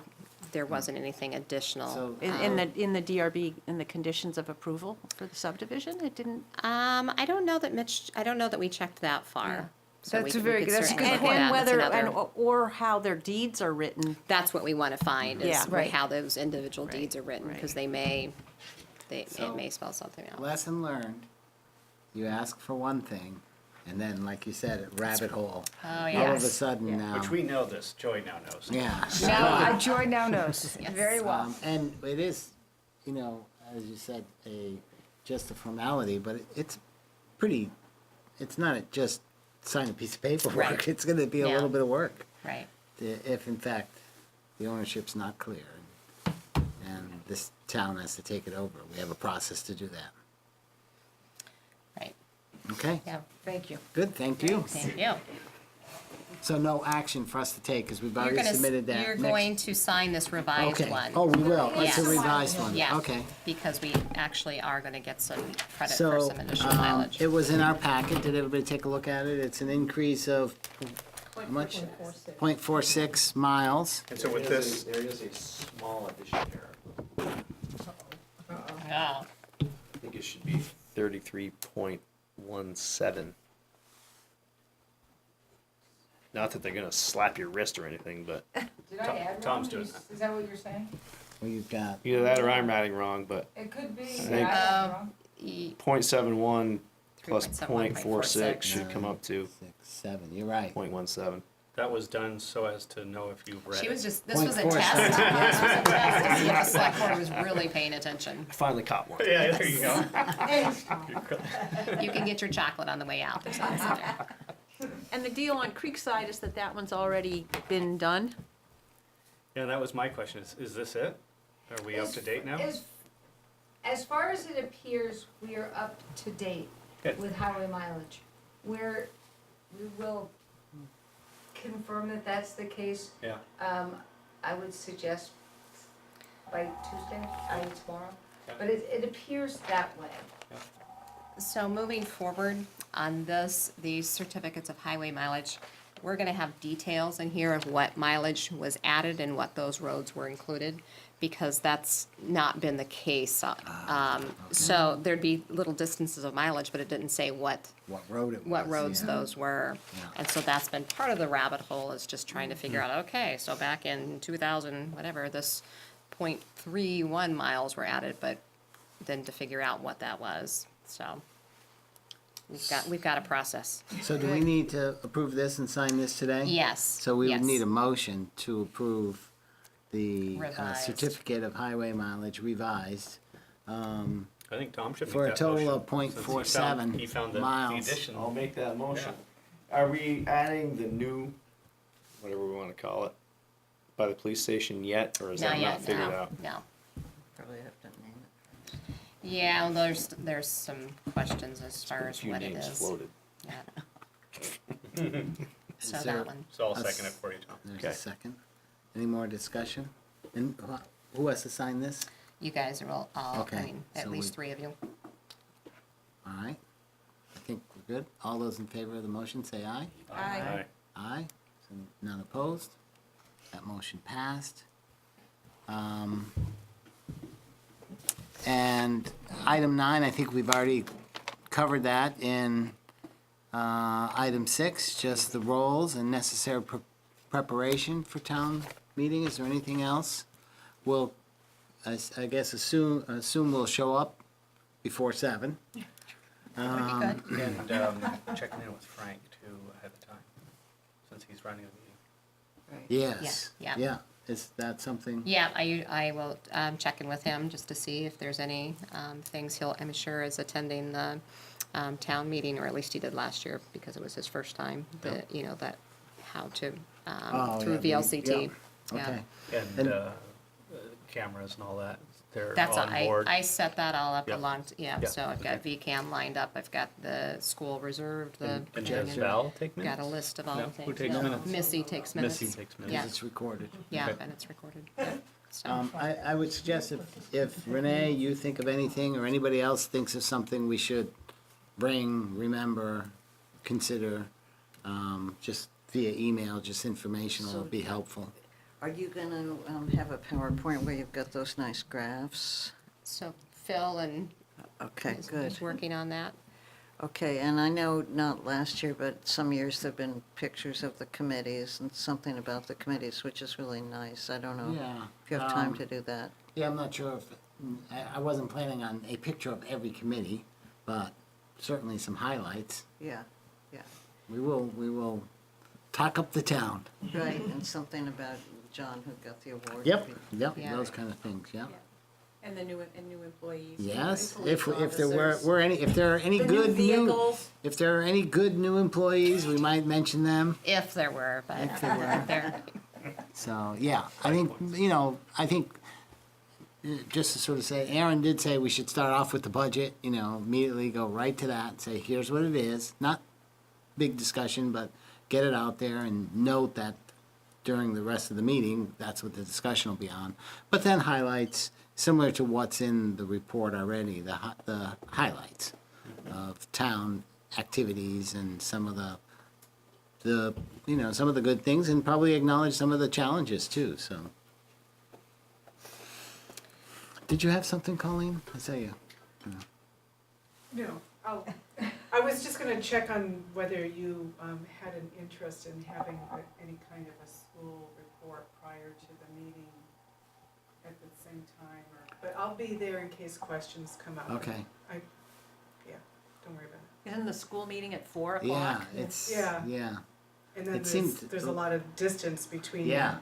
4 o'clock and 7 o'clock. And we were not planning for the Hinesburg folks to do another one prior to the 7. And I'm just putting it out there, if you want it. Well, I'll let be us think there. about it. I mean, potentially we could, have a 5-minute thing, maybe Well, just sort of think what's about it, happened. and Yeah, I'll- okay. Ray and Yeah. I will be there. It's at 4 o'clock because everyone else has to go to their respective towns. Yeah. Oh, and it's And our consolidated. That makes official sense. annual meeting is 2 days from now, Yeah, actually. right. But we're doing a presentation 4 o'clock Monday. If you want something, Ray or I we'll both be there. We can help. Well, yeah, I think that's something we can think about. How did the soup and offering before town meeting last year, did that seem to be well received? Did it seem to did a lot of people attend that? Or I think it was a fundraiser, right? I don't remember. No, I don't think it was a fundraiser. I think it was Yeah, I just, think it was free. Yeah. yeah. Is somebody planning on doing it again? No, I was just curious to see if that was something that was good or not, or if that's something we want to bring into. But, there may be, like I know the youth group at Hinesburg is going to Puerto Rico That's this what year. I was And thinking so about reaching out they to. might, yeah, that's a possibility. So let me check on that too. Yeah, I was just Or thinking, at least desserts. Yeah. things like that, or if youth groups wanted to offer childcare or do sort of things like Yes. that, that Yeah. might, That's really good. that might All be right, a way to I get will, more I will ask folks that out. question, and if there's anybody else that might be interested in, a town kind of Right. activity like that, that's a Yeah. good idea. I think between the youth groups and the high school, if there's any groups that are looking to do fundraisers or some sort of community service, that might be a good opportunity. So anything else with town meeting? A town administrator report. All right. Lots going on. I guess I'll start out with, have hired a professional painter that's been doing some lovely painting, if you notice in here. One that you might know well, but if you've noticed the meeting room, it's very different than it was your last meeting. So I think some nice changes have happened, and we're trying to expand that out. So thank you to Tom. Yeah, hey. Really good. So we're trying And to. humble. Yes. And affordable. And thinking, I will never admit to Renee things that I like again, that I do well with. I think it was at our last meeting, he happened to mention, yeah, I like painting, really. So. Well, now that I know what the going rate for painters is, Is it up there? yeah, Renee got spooked a little bit. Oh, goodness. Yes, I had to keep shuffling people out of the door when they started talking to Tom. I'm like, you know what the going rate for painters are, don't you? Oh, yeah, don't you guys have somewhere to go? So. Wow. Yeah. Anyhow, but no, we're trying to get some things done here in Town Hall. The curtains are gonna be put back up. And so, Andrea and I did our own version of cleaning the curtains weekend, so they're ready to be hung. So anyhow, lots of good things happening to improve Town Hall. I do have, the roof needs to be inspected, so I started calling around to try to find someone to inspect the roof, and apparently most places don't do slate roofs around. So I did reach out to a couple of people I knew in construction. Still came into an empty road, and I remembered that the Vermont Preservation Trust I've dealt with them on historic building questions before, and so I called them, and it turns out that we can get a grant to have the entire building inspected. So not just the roof, but we can, they'll have someone come out here and do the entire place, look at drainage, look at everything, and then give us a report that would prioritize, how to best go about doing these things. So that grant, we would only pay $250 to have all of that done, all of that inspection and a report, and the mileage based on whoever the contractor. So they have identified contractors who do historic buildings and the best ones to deal with, and they get special rates. To do that process, so that for that $250 investment, then it makes us eligible for further grants to actually do the work. So we could end up saving a considerable amount and get a lot of capital work done here at Town Hall. So I'll keep you posted. I'm going to be meeting with, Joy and I will be meeting with the person next week, and they'll do a little walkthrough, and then they'll be able to identify what contractor to use. So and does set us that up. qualify for any municipal building we own? A historic building. Historic, and Yeah. what's the term historic defined as, do you know? I'm not sure exactly what the cutoff is, but I can double check on that. My thoughts go to the Patriot Lodge Masonic building. Yeah, I actually I already have them set up with someone from the nursery school to connect. I had done Good. that before this I to thought you might. have them connected I so that, know you. to see if that Usually was, ahead of me. yeah, so, Good, thank anyway. So that's in process. Joy and I have been working with VLCT to update our personnel policy. It hasn't been done since 2008, other than some minor tweaks. So we did a conference call with the human resources person there, and we'd sent them a copy of the personnel policy as well as our employment application, and we're going through the whole thing. She, did edits based on, best practice or things to include in a personnel policy. And so we're going to take that information and incorporate some of the stuff that's already in our personnel policy that seems important to Hinesburg. And then once we've gotten through that process, we'll present it to our department heads for further feedback.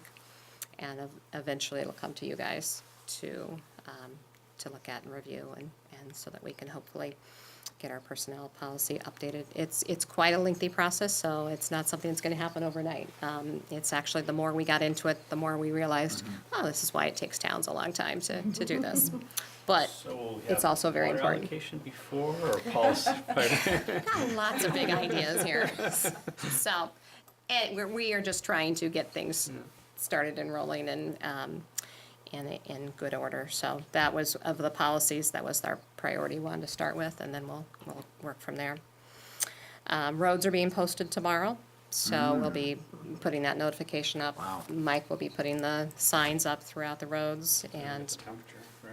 yeah, the temperatures are gonna be up to 60 plus on Wednesday, so I'm gonna start seeing the roads really breaking up. The Conservation Law Foundation did appeal our discharge permit, so we'll be discussing that. Also, we're gonna start looking at other sidewalk policies in other towns, just to kind of see what they have. It's been a challenging winter season, just because of the varying temperatures, and so while we, have this wonderful sidewalk network that people are really enjoying, it's presented a lot of challenges based on our small staffing and the capacity we have to maintain it. And so we started looking at other towns and what they have, and it's quite common to just either identify what sidewalks that you're going to maintain and kind of set up a policy based on that, so it's understood. So we'll start looking at that. Just get expectations. Right. So it's what, clear. What are the expectations? Right, yeah.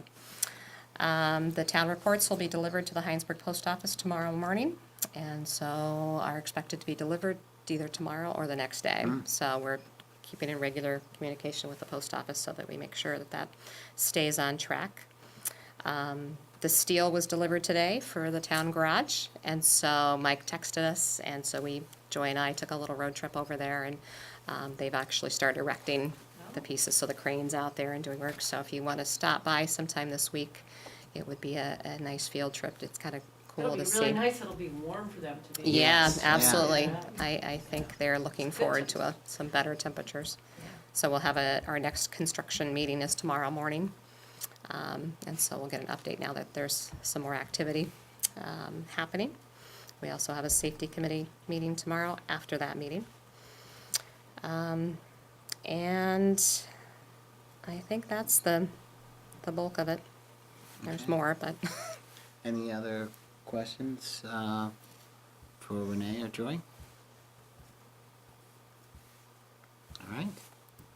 Next item is Select Board Forum. I have a big announcement.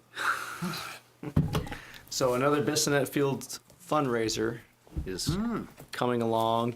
A Calcutta. I'm not sure if anybody's been to a Calcutta or not. They're a lot of fun. Basically, you want to be the last ball on the board and you win the big money. So it's going to be April 14th at Cedar Knoll Country Club. 5 o'clock start time, $75 a ball. We get you 2 entries with food, probably heavy appetizers, and 2 drink tickets included. So it's going to be a really fun time. 99 balls will be selling in the very near future. Probably let you know either at town meeting or the next regular meeting. And we have a special guest MC, Ron Fleming from CVU. Could you explain a little bit more, like what's the ball? Is it golf? The ball, there's a board with 99 balls.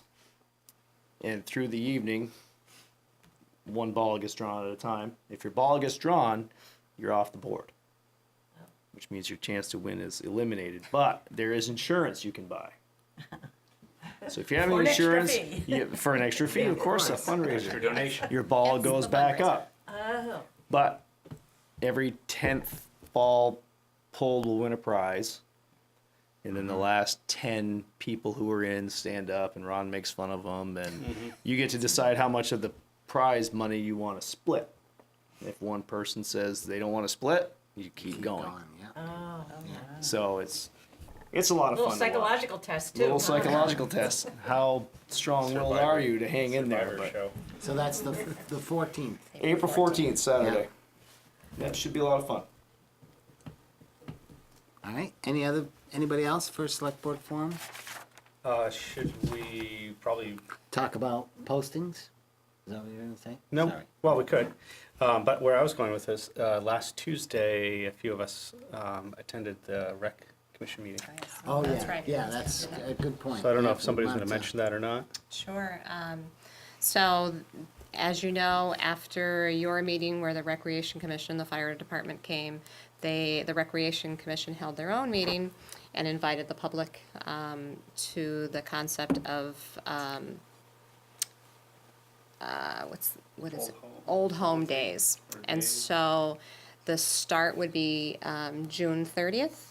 And they would start off with celebrating the Hinesburg Firemen's Association and the Fire Department 75th anniversary, and have the parade on that day.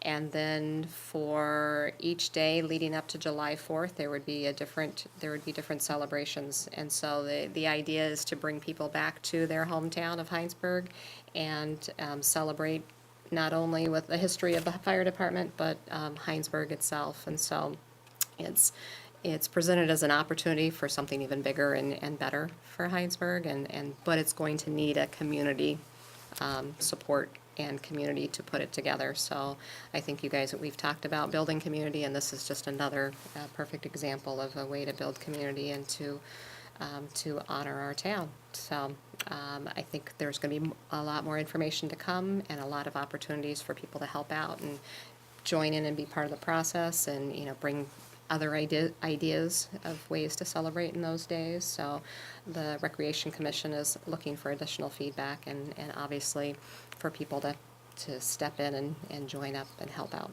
for this. It's really good opportunity for Hinesburg. Yeah, Andrea had some big ideas. She did. She did. Oh, yes. Would you like to put that out there? Sure, I was thinking that we as the select board could offer to be dunked in a dunking thing, or have pies thrown at us. Wow. People could pay to show their affection for us. So we'll have that as an additional line item in our revenue. Yes, that's right. So that's good. I mean, Yeah, I ice I cream will say, social. yeah, I Yeah. will say that it was a tough issue to get through. We really appreciate the rec committee and the fire department working together, coming up with a, I'll say compromise or a good idea that sort of, appears like it's gonna satisfy everybody, and it really will allow us to highlight the fire department's 75th anniversary.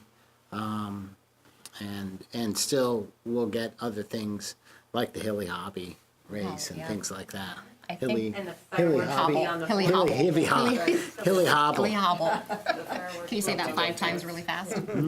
What's that? The fireworks will be on the 4th. The fireworks will be the culminating event on July 4th. And as well, there may be a concert with that they're going to have on July 4th too. So they're in the process of getting that planned out. And So. Will Patton had the idea of a horseshoe throwing Yep, contest, so which I I think think the would be a lot Hinesburg of fun. Public House and some other businesses are gonna jump on board and, really find new ways and new things to celebrate. So like I said, I think this has really presented a really, really good opportunity for the town. And I think people are gonna, the more they become invested in it, the more good ideas we're gonna see. And so I think, but again, just emphasizing, it needs a lot of hands to support this, but I think we can make a really good thing happen. So the fire department, they've been working on the history of their department, so they're gonna find different ways to kind of honor that history and making a booklet that has pictures from the past and sort of identifies what the history and how it became where it is today. I think they're gonna have some sort of a slideshow too, so the library is very receptive to having their book sale on the day of the parade, so they're gonna do that here at Town Hall on the 30th. And they said that actually works out really well for them rather than on a Wednesday. So there's been a lot of communication happening, and I think it's going to grow as we get closer. But I see it as being very positive, and I saw it as being well received. It was a really good meeting, I felt like, and I felt like people came away in a better place and saw it as an opportunity for something really special. So I think as any of the select board members or you, Renee, if you see ways we can support it, certainly let us know. Okay.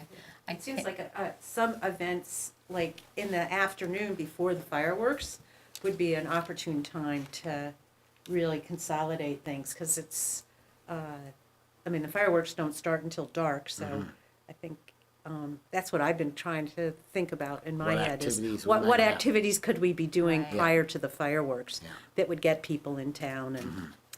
And I think I was talking about having an all-board committee. I think it would be really good to start putting energy into that after town meeting.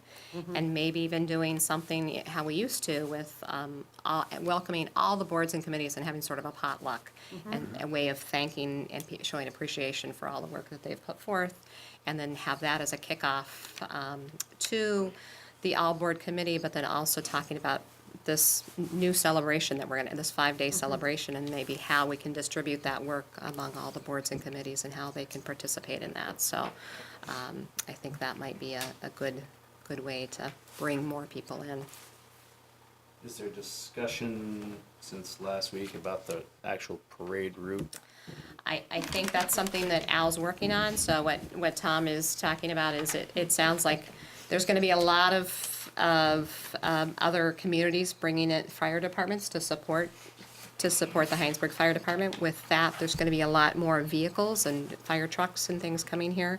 So there's going to need to be a lot of thought of the staging area, where the parking is going to be, how that's going to work. So And maybe a shorter route for the kids. yeah, so there's a potential, because it's probably gonna be a longer route as a whole, letting a place where the kids break off from that, and so where they meet their parents at the Yeah. typical place, and then the parade maybe continuing on. So that's something they're gonna need to work with the state on, really identify how many other towns are coming, what number of vehicles that's going to be. Closure of the Yeah, road and all that. so the good news is, it's February, so there's still time to be working through that, but that's something that Al is working on right now.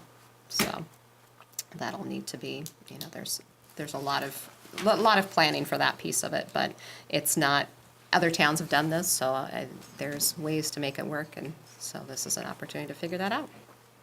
And Al's the guy. Since And he's Al's the guy. Emergency planning. Right. Right. Just think of the candy. Think of the opportunities all around. There's gonna be a ton of candy. Maybe not all fire departments do that. No, maybe not. Any more on, Okay. yeah, more on select board forum? So, Yeah, one other thing. So in anticipation of the news of 60 degrees tomorrow and all, is that put any additional pressures on the highway guys that they're not already aware of, or? Oh, they're aware of I it, so mean, they're I'm- planning for it. That's why, I mean, Yeah. Mike always Can you looks at the talk to that at all? forecast to see where it's at. That's why the roads are being posted Yeah. now. I mean, he looks at that every year, looks at what the forecasts are, how they drives around to see how the roads are holding up and makes that call of when to post. Actually, in state statute, you can post anywhere from November 15th on through. And so each town, can do it when they see fit. And so he's always allowed it to stay open as long as the roads are holding up. Do we have any sense of like what's predict the future here, next culvert to blow out kind of a thing? Like is there such a thing as to kind of anticipate such a thing? I'm sure those are things that he's always looking Yeah. at. And so he knows the culverts to watch. He also has a priority list of ones that are going to be replaced next. And so, those are things that he's very deeply embedded in and watching for. Yeah, So. that's what I was thinking about. Yeah. Well, I don't think is it supposed to rain? Yeah, rain and of Just the course the melting. runoff. Yeah. Yeah, a little both. well, we are able to weigh the vehicles now. And Yes. so having them posted and then being able to enforce it is a good improvement. If you Completing the signed up circle. for Vermont Alert, you would Yep, have been getting that's how I got it. alert messages I got of mine of this the afternoon. flooding warnings. So. Any more on select board forum? So I had two items. One is I had asked at the last meeting who might be interested in joining the planning commission for the community dinner on the 25th. So Andrea and Marilee and Renee and I, and that's fine. I mean, we're just looking for whoever thinks they Probably can. can, but- If you can, or you can come to the dinner, either one. So we've got, I don't know, 4 or maybe 5 members of the planning commission. A few anyways, and so that's one way, to sort of celebrate the town, and I don't know, they typically, it's free, and donations typically go to the food shelf, but sometimes they go to some other event. I'm not sure if they have anything else. Trip to Puerto Rico. Yeah, could go to the youth group, I'm not sure, but I think they're doing their own dinners. And another item which we talked about, I think, a little bit in the past is the vestry. So the United Church has spent some money and looked at the deeds associated with that, and the bottom line looks like the United Church owns that building. The town has a lease from the 1970s. The town is leasing that building. Are we current? I don't know. You might owe a few dollars. And the property is not necessarily owned. It actually looks like it's the Baldwins who may have the rights to take the property back. So Basically like a little postage it's, stamp yeah, kind of it's, thing. it doesn't even look really buildable. Yeah. And we don't really know if it's these Baldwins, the ones we know, or it could be other Baldwins, because it's from the 1850s or 60s. And the church owns it until the grass isn't green and the sun Water doesn't doesn't come flow. up. Yeah. Just literally how it says. So I think the United Church, I know, is looking seriously at, we've been looking at what to do with it, and we're going to move forward to demolishing it, because it really has no value, can't really be fixed, and it's now become a safety hazard. So I'm just sort of letting you know that that's what the discussion is. We've got some quotes to do that. It's quite costly. There's asbestos, so it's not a simple project. But if that's how the church moves forward. They would have to get a permit from the town to do that, and so there's a process. And there's a lot of discussion, the goal would be to save that window in one way or another. Better hurry because it's. I know. I've noticed it getting worse same just here. this winter. Yeah, so, it is a goal to figure out what to do and get that done in the next year, so. I'm just letting people know that because some people might, have other ideas for it, I'm not sure. And then the last thing on Select Board Forum, I think, is what we might want to post in Front Porch Forum as information only. Budget, We talked about maybe steering to the budget, the website.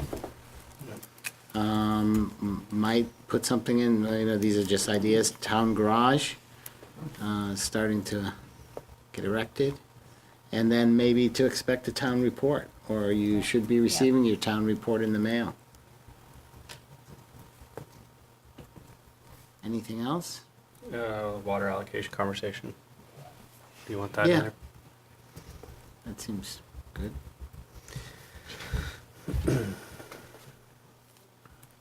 We sort of, maybe Andrea volunteered to work on this water allocation data. Are you looking for any assistance from anyone here, or? Well, I'm hoping I can get it mostly from Cheryl and Missy, how much everybody's been using. Yeah, I'll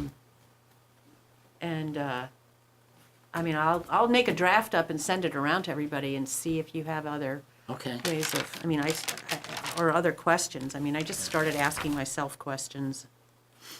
I guess if you need some help, Okay. let us know. Yep. And in a way, we've set ourselves up to have some information in 4 weeks, so that'll Yep. come by pretty quick. Yep. All right? Do you want to say anything about the presentation of the CVU budget and the? Yeah, I made a note of that, thinking that was, yes, I agree. All right, next item is. I think Go ahead. put something about 4th of July and, Right, looking for. Yeah, it was posted by the rec committee. Yeah, Frank Right, but I think, Yeah, it wasn't really clear. It Right, was I just think- Probably one info. of those things you can't say too much about. Yeah, Right, but I think getting out there that the parade is gonna be on Wednesday. be good. Or Saturday. The fireworks are, that we're. on looking- Wednesday. Fireworks are gonna be on Wednesday, parade on Saturday. Looking for volunteers. Looking for, and ideas for Yeah. activities. I think trying to fill that space of, 4 to 8 on the 4th. Could be more than that, but Yeah. that's, Yeah. and I don't know whether there's gonna be, the food vendors are gonna be in the parking lot or not. I think they're looking at all of that and trying to figure Or out somebody what could do days a and chicken what could be barbecue at that point. Yeah. Probably raise some money, different. Yeah. because you've got a lot of people coming in. Right. All right, And would Jen be the point person if somebody wanted to volunteer or had ideas? Should that be in there? I don't know what Frank's post said. I guess I'd Yeah, have I'm to gonna go back reread and it. look at that. Yeah, to see what it said. Because I think he was doing a call out. But to certainly she would volunteers. know, Yeah. Yeah. somebody went to Jen. next item is minutes from February 5th. They're in our packet. Very thorough. Is there a motion? Thank you. Move to approve the minutes of February 5. 5. Yeah, I said February Yeah. 5th? Yeah. I couldn't find that. Is there a second? I can second that for you. Any corrections? I guess as amended, that motion, if amended. I had 1 or 2 items. 1, 2, it's very thorough and very well done, I thought. 1, 2, 3, 4, on page 4, down to Select Board. It says, Tom said he heard back from CVU. I guess that could be right. I thought it was from Hinesburg Community School about maintenance, but it was CVU, Well, yeah. it's actually Champlain Valley School District Okay, so. from Kurt. Okay, so. Lyman Park, So the initial should be, CDSD. I'll spell it out. okay. Okay. And then the last item that I had was in the executive session,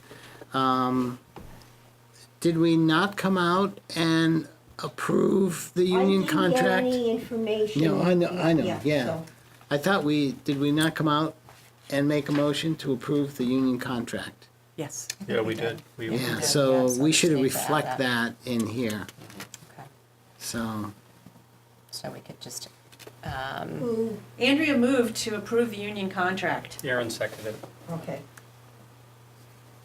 Is that how everybody remembered it? Yeah. Yeah. That's how I remembered it. And I assume that was a unanimous vote. Right, It was. after we came out and before we went to adjourn. Okay. Anything else on the minutes? So the motion as amended, all those in favor say aye. Aye. Aye, and none opposed, that will be passed. What's left? Anything? Approve the warrants, I assume, is Yeah, I next. can make that motion for you. Is there a second? Second.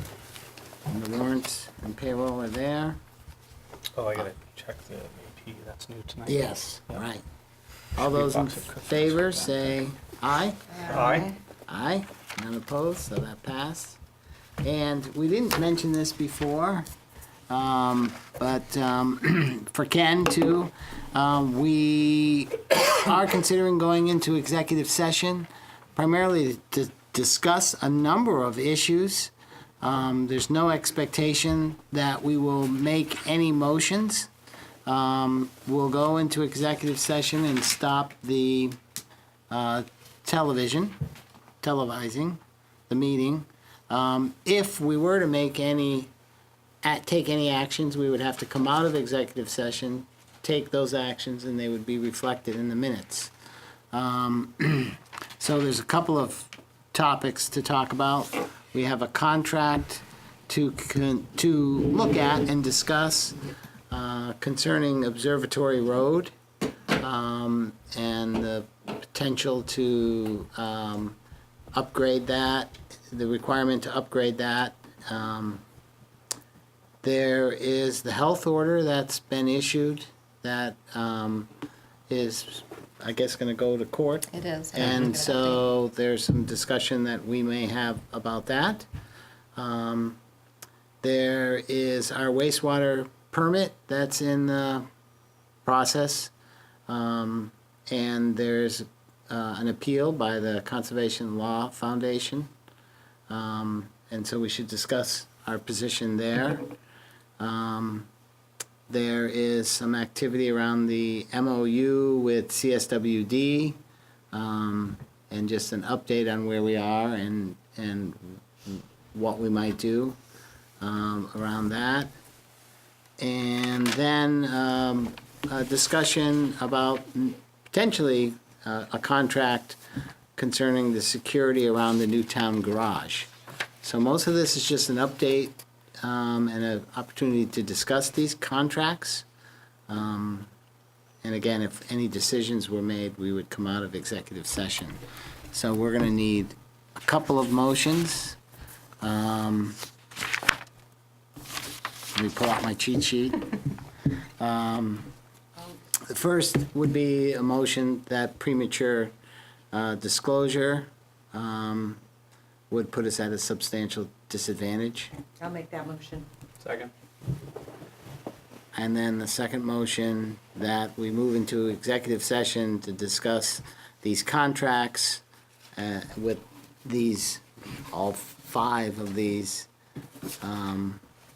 five contracts under the titles, provisions under Title I, Section 313A1A of the Vermont statutes. To include Renee. Oh, yeah, to include Renee Joy, I'll make that.